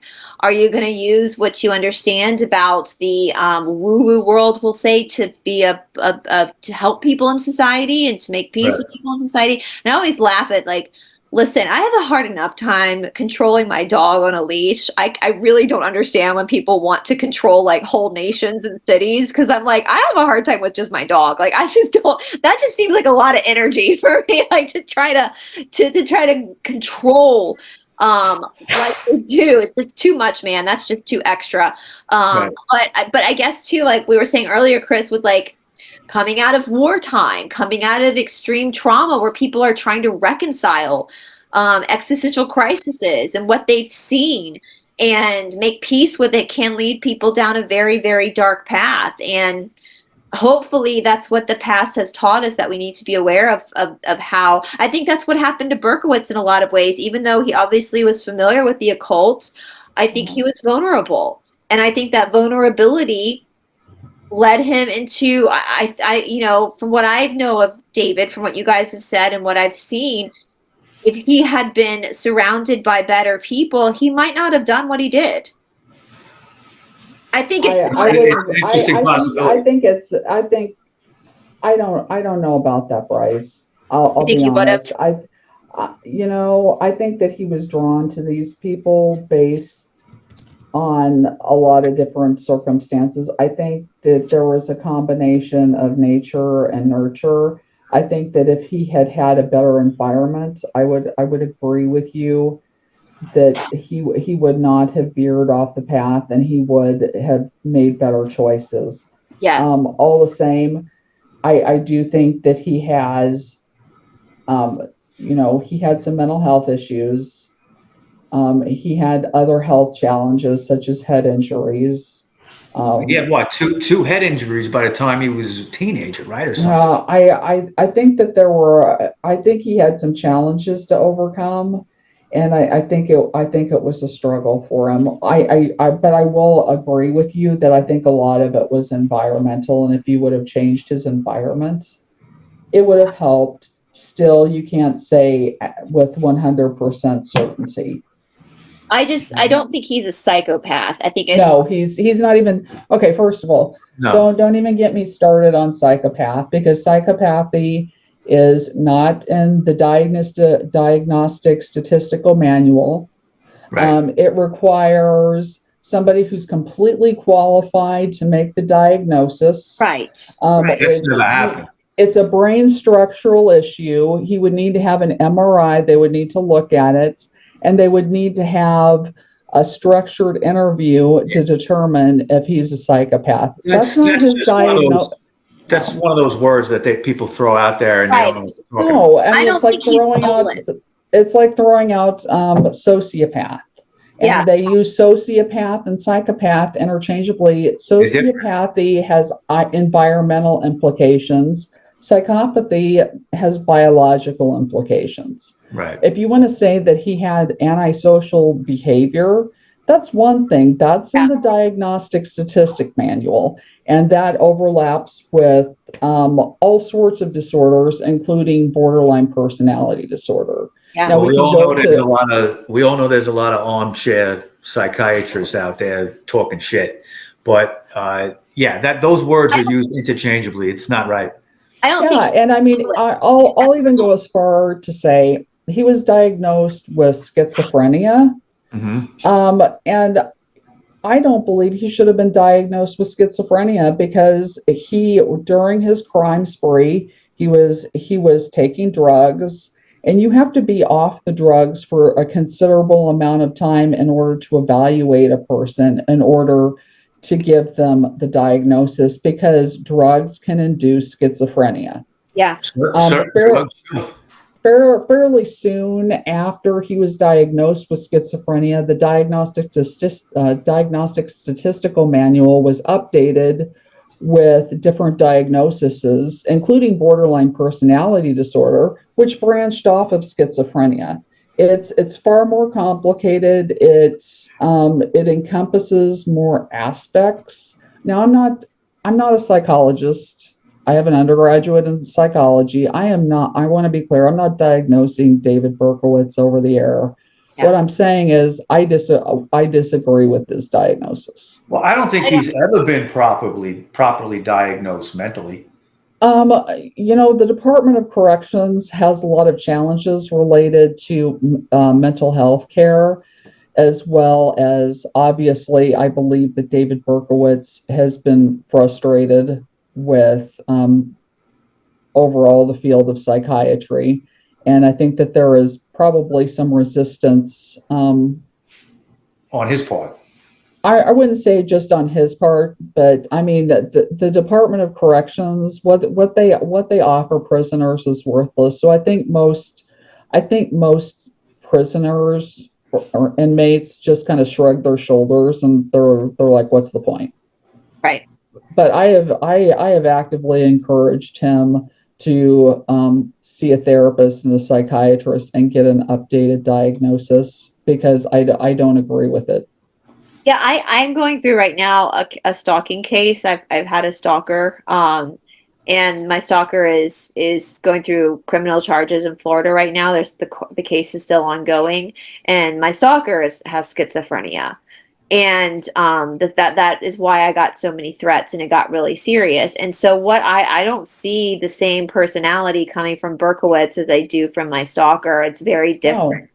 I've had almost 3 years of correspondence with him. Mike has sat down with him. If he had schizophrenia, he's not medicated. He would be having symptoms. Right. And you know schizophrenia when you see it. Yeah, I mean, I've met people with schizophrenia that are off their medication. You could tell something's wrong with them.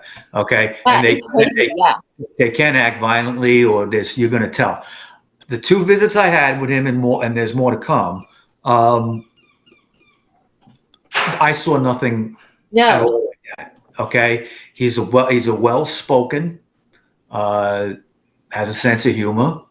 Okay, he's well-spoken. He's intelligent. Okay, he knows about things going on in the world. He's not. I mean, he's in jail, but he knows what's going on. Right. Okay? And he brought up current events and things like that. We talked about that. He's almost like a regular guy. Sit and talk to him. Okay. Obviously he's not. Okay. And it's a little surreal. I will admit that. But the second visit I had was a lot better. I think, we were both more comfortable with each other, and we relaxed and talked, and I was talking to him for 3 hours. Yeah. So, opposite. It isn't like the movies where there's a partition. You're on a phone. If he was schizophrenic and wanted to reach out and strangle me, he could. Yeah. Okay. Well, obviously, the jail's not concerned about it. No. Yeah. Obviously, if he was like that, there would be a different kind of visit, I think. Okay. Absolutely. Yeah. And I do want to say, and I don't want to take too much of your time. What I noticed in both visits is that everybody that was coming out to see their loved ones or friends, okay, other prisoners, all stopped to say hello to him, okay, and say, hey, how you doing, David? Hey, shake his hand or something. Now, if he, the impression I got is that he's well liked in his environment, all right, and that's something to be said, I think, for 2025. My stalker, for example, thinks that she's the missing family member of Nikola Tesla. She's not. She thinks that Trump is telepathically talking to her. He's not.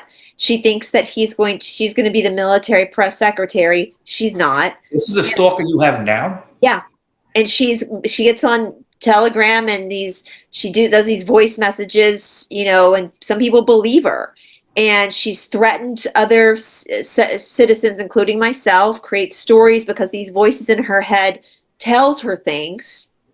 and it's becoming dangerous, and that's why the state of Florida, when I went to the police, actually filed charges against her because it was so. And she's done stuff like this before in Sarasota. She showed up at the police station before talking crazy, and they had to actually escort her out, so they're aware of this person because the schizophrenia becomes so out of control, especially when you get older. That's the thing. I've had to learn a lot about schizophrenia, Yes. dealing with my own safety.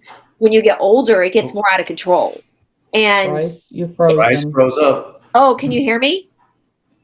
Can you hear me? You're Hello? freezing, Bryce. Oh, maybe the universe. Can you hear me now? Yes. Yeah, you're good now, I think. Okay. Froze up there for a second. You were Universe saying? is like, don't. Oh, it says my internet connection is unstable. Yeah. So basically, long story short, my experience with dealing with someone who's schizophrenic is not at all David Berkowitz. Not at all. You Yeah. know, and they're dangerous. The older they get, the more dangerous they get. From what I understand, most schizophrenics left unmedicated will either die in prison or die in a hospital because they Yes, and women, when they go through menopause, due worse. to lowered estrogen, starts like you might start to see somebody having schizophrenic symptoms when they're younger, and then it'll start to dissipate for a while, and then when they go through menopause, the symptoms will come back. My It's stalker is in tragic. her late 50s, so that makes sense. Yes. I mean, to the point where she posts pictures of her toilet after going to the bathroom on social media. Oh. Like crazy. She does crazy stuff like that, and obviously a sane person wouldn't do. But it's becoming. She takes her gun and she flings it around on her social media and threatens people. You know, this is unstated, and that's not what I see from David Berkowitz at all. Like that's not. Anyway, I'm not a specialist, and I think that David Berkowitz, to make a long story short, I think he has a soul. I think he does feel empathy for what he did, and I think as a human being, I think, there is some redemption. I think he definitely feels guilty, which I think is a sign of someone who actually has empathy and has the ability to self-reflect, and I don't know if there's anything else you guys want to talk about. I pulled up your Yeah, blog. I was gonna get down to my absolute favorite blog Oh, yeah, let's do it. that I've been attacked for, and I think it's fairly comical. Let's do Because it. I mailed it to David Berkowitz, and he actually thanked me for writing it, and he loved it. And I think it's probably the reason why I've been attacked for it, because law enforcement has access to his mail, through the Department of Corrections, through Securus, and also, I would imagine, through the U.S. mail. And I believe Securus, that everybody I is. believe that they fed information to Manny Grossman just to cause some division. But the blog is related to how lunar cycles and the occult manifest in the Sons of Sam crimes. So if you go to the victims, at the time they were starting to believe that victims were being targeted around moon cycles, and they were investigating it. But at the same time, they never figured it out. It's written in some police reports that they were examining the moon cycles, but the police report that it's in is not the Stacy Moskowitz or Robert Violante. And if they had figured it out, believe me, it would have been published. Right. But if you look at the crimes, so there were 15 victims, 9 survived, 6 were killed. So Donna Loria and Jody Valenti, going through my blog, they were shot under a waxing crescent. Carl De Niro and Rosemary Keenan. This was a little bit harder to figure it out, because of the time that they were shot. They were shot under a new moon, which is neither waxing or waning. Although the report visually says Carl was shot under a new moon, he really wasn't. New moons rise at 6 a.m. and set at 6 p.m. They instantaneously become waxing crescents. Because Carl was shot prior to 6 a.m., he would have been shot under a waning moon. Donna DeMasi. You said hold on. I just want to correct something. You said 9 people were wounded. 8. No, I said 9 survived and 6 were killed. Okay. So I'm where not including Foreman because she wasn't technically a 44 caliber shooting, and what I'm doing is I'm profiling under 44 caliber. Okay. So it's 6 people killed, 8 wounded. No, that's not no. Okay, there were 15 victims, 9 survived, 6 were killed. But you're not counting the shoot. No, you're not counting the stabbings. Yeah, like I said here, it says the author did not include Michelle Foreman when analyzing the crimes, the victim of David Berkowitz, because she didn't meet the profile of the 44 caliber killings. Okay. She was stabbed in December 1975. All right, I see how you're getting to that. Okay. So, I mean, because of the 44 symbolism, I'm only dealing with these crimes. There's nothing related to 44 symbolism with Michelle Foreman. Right. So Carl De Niro, like I said, was shot under a waning moon. Donna DeMasi and Joanne Lamino, they were shot on the 27th of November, 1976. That was under a waxing crescent. Christine Freund and John Deal were shot on the 30th of January, 1977. That was under a waxing gibbous. Virginia Voskerichian on the 8th of March, 1977. That was under waning. Alexander Esau and Valentina Suriani were on the 17th of April, 1977. That was under waning. Judy Placido and Sal Lupo were shot on the 26th of June, 1977. That was under waxing. And then Stacy Moskowitz and Robert Violante were shot under a waning. So there were 8 crime scene totals. Out of the eight crime scenes, 4 were committed under waning cycles and 4 were committed under waxing cycles. Victims were shot with the 44 caliber Bulldog rifle, and the crimes also became known as the 44 caliber killings. As you can see, the 44 imagery keeps popping up over and over and over again. Then you have the symbolism of how many were shot and how many survived. We'll be covering the Son of Sam symbol more in another podcast later, which also ties in. But if you take the 9 and the 6 and you position them together, they're obviously inversions of one another. But Right. you lay them sideways, and it's a Cancer or crab symbol. Yep. That's associated with the moon. It's also a water symbol. And there's water symbolism all over in the letters that can't be ignored. I mean, everybody's noticed it. And like I said, law enforcement did bring in amateur astrologists. They did not determine the lunar cycles, and they did not figure out the pattern related to the shooting. Whenever I sent this information to David Berkowitz, he thanked me for figuring it out.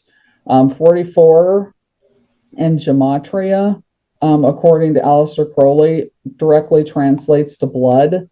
And if you look at the letter, it says, in their blood and from the gutter, Sam's creation, 0.44. So, I mean, really, in my opinion, if law enforcement isn't willing to do it, then researchers need to start reevaluating the letters and looking for this type of symbolism in order to alert law enforcement, whether it's the NYPD or the FBI, and they need to change their law enforcement tactics in order to properly solve crimes in the future. I mean, obviously not all Satanists are one homogenous homicidal group of people. Right. I mean, there are people who bomb abortion clinics under the premise of Christianity, right, and they aren't equated with the rest of Christians. Islamic terrorists shouldn't represent the entire Muslim faith. But at the same time, I mean, it's documented in peer-reviewed research, and I can speak firsthand from volunteering at the Department of Corrections. You go into the DOC, and you're going to find a higher rate of people practicing the occult. It's very, very popular in there. Peer-reviewed research shows that people who commit crimes, a lot of them are more likely to practice Satanism or be into the occult. And if you just whitewash over that, it's not particularly responsible policing. No. I agree. Yeah, I agree with that too. But you know, a lot of this is just has to be accepted. Okay, people don't accept this even exists. Yeah, and I mean one of the biggest problems that I have is the specific podcaster started attacking me about this blog and one other blog. I mean they had been written for about a month. I'm assuming law enforcement probably informed him because they knew it was they knew it would be a hot spot. And let's face it, he likes to push people's buttons, but he didn't start doing it until I wrote the 32 caliber article Right. related to how it's used in mob pits, as Right. well as including the Henry Hill quote related to women and family members and wives being targeted by organized crime, and he just started going for the jugular then, and it's including calling me It's nothing to really be concerned with. It's just calling me a lunatic. And I mean, yeah. if he wants to go that route and call me a lunatic, you know what, that's his choice. But It's just if you don't know anything about analyzing the occult, and if you don't want to take the time to actually study it, and he's made community posts saying he doesn't understand it. It would be like going to Russia and not learning the language and listening to them talk to you, and then saying you're talking gibberish and you're a lunatic, but I don't understand what you're saying. I mean, I just want to say, are you even listening to yourself? I mean, I think he's the only one that does listen to himself. I think all he does is stare in the mirror and talk to himself. You know, basically. He never stops projecting his baggage onto other people, and he's being I don't know it's just pathetic. You know what? It doesn't matter anymore, Chris. All right, it really doesn't. I'm sorry. I've got to make one just little last dig. Yeah. People who have previously podcasted with him have flat out said, you know what, don't even take it personally. And I don't, because he's not capable of thinking past deduction, which is looking at police reports. He's not capable of analytical or critical thinking. He's not capable of inductive reasoning. And and he doesn't read. It is what it is. He basically has a conclusion made out before he even researches it. And he uses the research to pick and choose and come to that same conclusion and say, hey, I'm right. And then he creates a straw man to scare everybody into, thinking this or that, to bring it back to whatever his conclusion is. And cherry picks. What? Cherry picks research to back. Oh, absolutely. I've accused him of that for a long time, and it's absolutely true. I'm not the only one saying it. All these things is like fifth grade level shit. Okay, name calling, insult, this and that. Okay, I mean, I've been on my Substack. I've been writing these like satirical things. It's meant to be like, fuck you. This is all one big joke to me. I really don't care what you say about me at your fifth grade level of insults. It doesn't matter. I always say, if you ever want to meet me face to face, and we can film it and debate it, and that's, but it'll never happen. So, I have agreed, if he's watching, Manny, I will pack my car up and he won't do it. Drive to New York City and I will film it.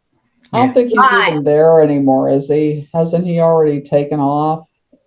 You really believe that? Yeah. He's relegating himself to the family farm. That's wonderful. It's obvious that he has no fucking life anymore, that his family doesn't know what to do with him. So it's like, go take care of the farm. Yeah, but there's internet. He's not going anywhere, Chris. He's not going anywhere. Well, I mean, he's not going anywhere, no, but I'm saying I don't think he's in New York anymore. I don't know. I don't pay attention that much to know where he is at any given moment. lucky for him. Yeah. And I will say, Chris and Mike, I think you guys take up way more writ in his head than Oh yeah. anything else. Oh no, no, no, no. Absolutely. I would agree with you because I think he thinks I Absolutely. watch his podcast a lot more than I do, and I've watched a handful. I only watch the ones that I feel like I need to do research. Other than that, I don't really have a use for anything that he puts on YouTube. Yeah, I've never watched one of his videos. I wouldn't even know his voice if I heard it, but he's said bad things about me, and dude, I've never even seen your show. So Yeah. like, I mean, joke's I on watched you. his Bronx Sniper podcast recently because I felt like I had to. And then after watching him and taking lots of notes and doing research, I figured out that he made the accusation that David Berkowitz shot a 3-year-old in July of 1970, right? I think it's 1971. yeah. And he tried to tie it in with these other snipings. And all he needed to do is Google keywords, and a New York Times article would have popped up.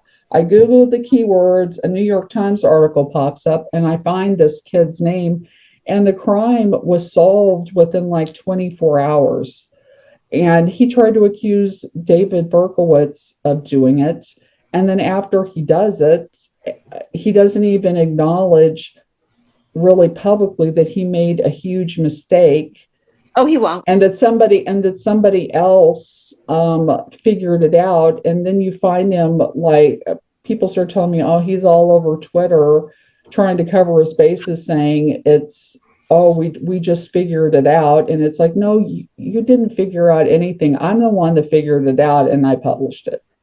Yeah, but I think most people know that about him, and it's just pathetic. It's like he's using David Berkowitz as a scapegoat for every crime. It's just pathetic. And the more stuff he gets wrong, the more people are not going to take him seriously. And it takes a big person to be able to admit when their research is wrong. And I've never had a problem with that on my channel. Whenever I've gotten something wrong on my research, I'll come back on the next day and be like, whoops, missed this fact. Let me redact Part of any research is realizing you were wrong about something, or it could be a different way.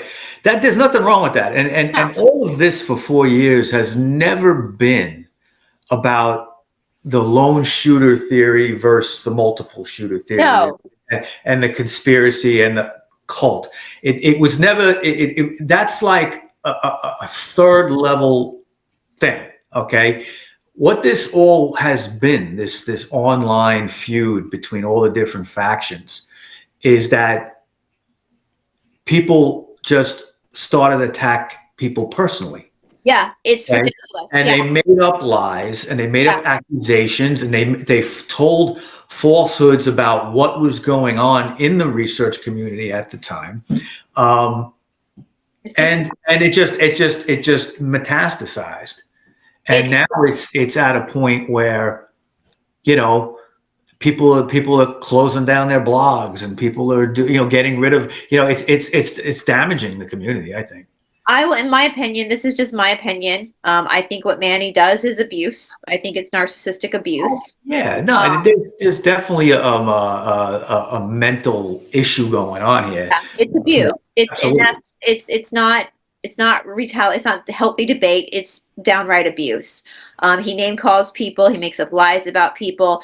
That's not healthy debate. That's abuse. And so that's why I don't have time for him, and why I keep saying if he ever steps foot down here in the South and speaks to women the way that he's spoken to Chris or myself and other women, he would get the shit beat out of him in the South, because men don't put up. Yeah, look at him as a basically a pussy. Like, you don't talk to women this way. You're not a man if this is the way you're treating women. And so I think it's admirable that you guys keep putting the true information out, and you just keep laughing at this pipsqueak that's just abusing people and throwing temper tantrums. It's pathetic. No, Manny, I've never watched your channel. I don't even know what your voice sounds like. You're not missing anything. I don't care, dude. Like, I really don't give a shit. But before, I wanted to pull up I think it's your last vlog, Chris. I've done this on a couple of shows now. Do we want to quickly do a PSA about this picture? Sure. Let me pull it up. Hold on just a second. Because I know this, when you sent me this blog, Chris, before I even opened the picture, I knew what, opened the blog, I knew what picture you were speaking about.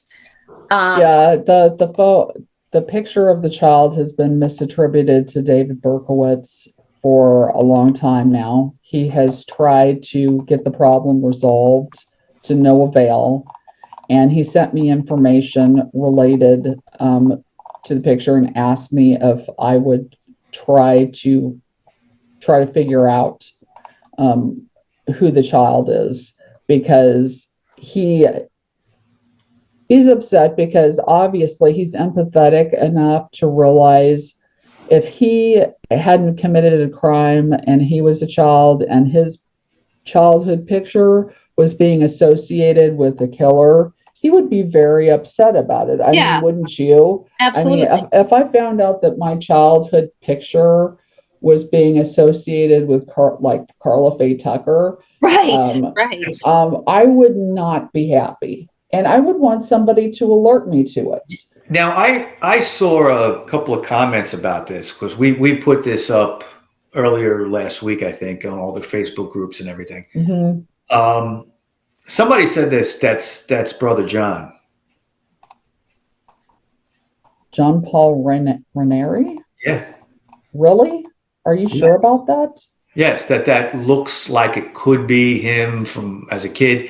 I don't know what he looked like as a kid. I can't even say. It's just somebody. I think I saw it in one or Uh, two different posts. They I were saying, don't I don't know if I can see slightly, but I think that somebody else made the observation that that photo looks more like it's from maybe the 70s or 80s. That's what I And was thinking. It looks it 70s. doesn't. uh, Yeah, you know why it doesn't look like the time era because the hair. Okay, Yeah. a kid. This would have been a kid in the very early '60s. He wouldn't have had that haircut. Yeah. How old would, so Berkowitz was, Berkowitz was born in what, 70, I mean, 53, 54? so he's older than my parents. My mom He's was, 72. He just turned 72. So he was born in 53, I think. was Okay. John Paul that did he have that dark of an olive complexion? I don't I know. mean, I don't remember what he looks like. I've seen him interviewed maybe once, but I wouldn't be able to tell you off the top of my head Yeah. if this looks much like him. And another thing I want to add is, certain people jumped on this when we posted this and said, oh, we talked about this years ago. You're acting like this is a new story. Yeah. And everything in Son of Sam is regurgitated and looked at over and over again. Okay. We're not coming off like this is some brand new thing. is it, Okay. Yeah, I mean, Manny Grossman made a comment like I was crowing off of it or something. It has nothing to do about crowing over anything. Right. It has to, I'm not even getting paid for publishing this article. It has to do with doing the right thing and trying to find this Yeah, person. if this kid's being accused, yeah, this kid is being told it's David Berkowitz, and it's not. I wouldn't want my childhood picture used that way. no. And it to me, also has to do, it also has to do with responsible journalism. I yeah, mean, whenever Yeah, you have media outlets and documentaries that are constantly misattributing a picture, and it's not getting properly addressed, and he has sent a prior letter to an attorney, he had his own attorneys looking into it, then you know what? I'm sorry. Somebody needs to publish it online, and it needs to get properly addressed. The end. It's a case of projection. I mean, let's face it. Some people just some people just like to be the center of attention all the time and right. crow themselves, and they think everybody else is crowing too whenever they do something, and they can't associate it with, I don't know, doing the right thing and trying to get Ethics the and problem rules. solved. And to me, that picture does look like a 70s picture. That's what it looks like. 70s or even 80s, Yeah. even 80s. Okay, the haircut. You wouldn't have had a Yeah. haircut combed down like that in 1962. You'd Yeah. have a slick back kind of neat haircut. Yeah. So that child was probably a child when Son of Sam was going on. So Yeah, I just don't know how it got into that. yeah, it's whole just batch of pages. it's just irresponsible journalism. And you know what? If the legacy media can fact check us, then we can fact check them right back. That's not Well, David. Yeah, we and I know. mean, what I don't get is so many people in the community lecture about, irresponsible journalism, and then you have people like him who have also criticized the media, including, I believe, the publication. He made a public post. The publication that interviewed him on Savino, he attacked somebody. It's a Murdoch New organization, York and he Post. criticized he criticized the Murdoch I organization. think it was the He's New York Post. Yeah, he criticizes media outlets all the time, and then somebody publishes something trying to eliminate disinformation and misinformation in the media, and then all of a sudden it's equated to just crowing over something. That's not the point of the article, and you're missing the point. No surprise there. Yeah. Anyway. Well, this was a fascinating show, and I can't wait to do more of them. This is a long show, you guys. I know you guys like the long format, so I hope you guys thoroughly enjoyed this show. I know I did. I hope you learned something. Again, I'm going to have all the blogs that Chris referenced down in the description box below, as well as Mike's channel, Mike's Substack, and I know, Chris, you're now on Substack too, as well as my own Substack. So please make sure you subscribe to our Substack, guys, because in the YouTube world, as you know, sometimes we get delegated to the corner because we challenge the narrative. And so if you want to really help keep up with us and keep up with the work that all three of us are putting out, Substack is a great place to go, because once we post a video or a new article, it will get emailed, you'll get notified. So that helps kind of get us around the whole shadow banning aspect of the YouTube platform. So yeah, any closing statements from you guys? Chris? I can't really think of any other closing statements other than, if you recognize the childhood photo, then to alert the person. I have sent it to several people. I appreciate Bryce continually covering it on her podcast. It has also gone to a law enforcement officer that escalated it to the Federal Bureau of Investigation, and is having this person do regression on it to see if they can try to figure out who the child in the picture is. Good. Good. And if you guys, like, if you want to do your part, like, no good deed goes on, like, make sure, just find the picture, put it on your social media, your Facebook, have your friends share it out to, we got to find this kid. This is not David Berkowitz. You never know who's going to see that picture and recognize that as their cousin or something like that. So you, Well, how many subscribers you got now? like, close to 55,000. That's not too obscure, right? No, it's not that obscure. You might reach a few, right? It's not like what, you know. Like 90, 95 or 100 No, yeah, no, subscribers? that was a long time ago. It was like years ago. I'm at 55 now. 55 on YouTube, 15 on Rumble. Yeah. And of course, I've got the Esoteric Academy. We post all this really important videos on there as well, which is a number count too, because I have some viewers from France and Norway that don't get certain platforms. So I always post over there for them to watch. So yeah, the numbers just, I mean, I'd also like to close with saying we had discussed Roy Radin on a prior podcast that we've done. I also did a podcast that was released on Friday related to Roy Radin. That was Opperman, right? Yes, if anybody is interested in watching it, the Opperman report with Ed Opperman. He's a private you were on William investigator. Ramsey right before that. Yes, I've been on William Ramsey 2 times as well. But you send me that I link, think, Chris, and I'll share it. If you'll sure. email me the link, I'll put it in the description box so our viewers can just click right on over and watch it. Ed Opperman has a great show, and he's a great investigator, and I think people would really enjoy his podcast. I really enjoyed your Ramsey podcast too, because thank you.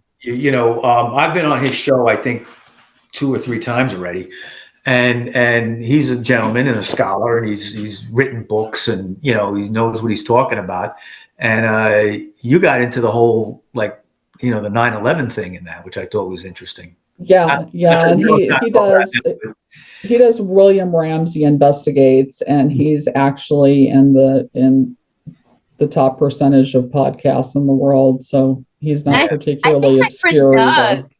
My friend Doug Kramer was on his show, and Doug is, of course, the reason why I even looked at the Son of Sam, because he passed away, and that's how I met you guys. So there's a connection. Listen, Manny, just so Manny knows and he's watching, my audience, Manny, is real smart. Like, I got a bunch of really smart people from all over the world that watch my channel. It's a global channel. They're real smart, and they're critical thinkers. So they are very well aware of this occultism that Chris is speaking of. They have themselves spent a lot of times researching it, and so this helps them further their understanding of the world around them. So you're not going to persuade people on my channel just to take your word for it. I got critical thinkers on my channel. I've got a great audience here at Esoteric Atlanta. Great, awesome people. So yeah, you guys, if you see somebody in the comment bullying you named Manny, don't worry about it. Don't worry about it. He's a little pissed. It's fine. I think Manny Grossman is too busy bullying Christians who support David Berkowitz on Twitter to come on to Rumble and bully you. I've been getting all sorts of screen prints forwarded to me by somebody who used to do research with him that's very unhappy about him attacking Christians online. That's so pathetic. Like, bro, isn't it? Like, I never go on other people's, I'll leave positive comments, but I rarely will, if I don't agree with someone saying on a podcast, you know what I do, Manny? I turn it off. You change the channel. Exactly. Like, it's no skin off my back. Like, bro, get a life. Get a life. You know, get a dog or something. I don't know. Get it. Oh, remember the dog? He had a dog. Oh, did he? I got a dog. I got a boyfriend. I got a dog. He rescued a dog. This was like a year or two ago. He rescued a dog, posted all over social media. Then within days, he's saying, I don't know if I could take care of this thing. I got to walk it. I got to feed it. Bro. It was a beautiful husky, and he ended up giving it away or some shit. Good. I'm glad that dog is in a probably better loving home now. Let me explain something really quick. Whenever you adopt a dog, there are responsibility. Mm-hmm. You can't go into it all willy-nilly and expect perfection overnight. That's the beauty of a dog. I have a dog. I have a dog that I adopted from a shelter a couple months ago, and she's a handful. She's a puppy. She's a blue heeler mix. She's high anxiety. She's a challenge. Am I rehoming her? Am I dropping her back at the shelter? No, because I know that she requires work. She's not going to be perfect. And who the hell rescues a dog and then says, no, you know what? After a couple weeks, I can't do this. Part of your family. Why was you rescued in the first place? Your dog becomes a part of your family. Listen, my dog is a rescue from India. And he was a handful as a puppy because he's a street dog, and that testosterone was pretty wild. My boyfriend, he actually broke a hole through one of our walls once. Like, that's how hyper he was as a puppy, but we love him. I would literally give my life for my dog. I would take a bullet for my dog. Like, I love him so much. And listen, Manny, I don't think I've gone to the bathroom by myself once in 8 years, because guess who comes with me every time I go to the bathroom? He's a Velcro dog. But that's how they're goofy. They're funny. He snores worse than my boyfriend does, but you just learn to live with it because they become part of your family. And that's what love is. That's loving something other than yourself. That's a whole other topic. That's something that, I think the best solution is maybe he just doesn't adopt pets in the future and he sticks to his new venture. And I wish him the best success. I really do. I think that he's, from what I understand in his podcast, he is very good with gardening and landscaping. I think he probably should have obtained a degree in botany. He probably could have done really well if he better interacted with other people. And my only suggestion is whenever he starts his farming venture, maybe grow a diverse crop, including watermelons. Oh, shit. Well, listen, wherever that husky ended up, I hope it's in a really great home. So, you guys, anyway, thank you guys so much. This has been an incredible show. I can't wait to do it again. And once again, everybody, all the links are down in the description box below. And again, I didn't tell you this, Mike, but we're going to be using your affiliate link for the advertisement, for the sponsorship of this episode. And so, you guys, all that information is down in the description box. Make sure to use Mike's affiliate link, and we're going to get Chris set up with one as well. For 20% off the Esoteric Academy your first 6 months, and then yeah, you'll get to see more of me. So, all right. Well, I hope you guys have a wonderful week. We're praying for everybody out in Los Angeles. If you are living in a city right now, just make sure to keep your eyes peeled and listen for reports. I know we've gotten some reports coming out of Atlanta, but as always, this too shall pass. And yeah, have a wonderful week, everybody. We'll talk to you soon. Bye, everybody. Bye. Yeah, people.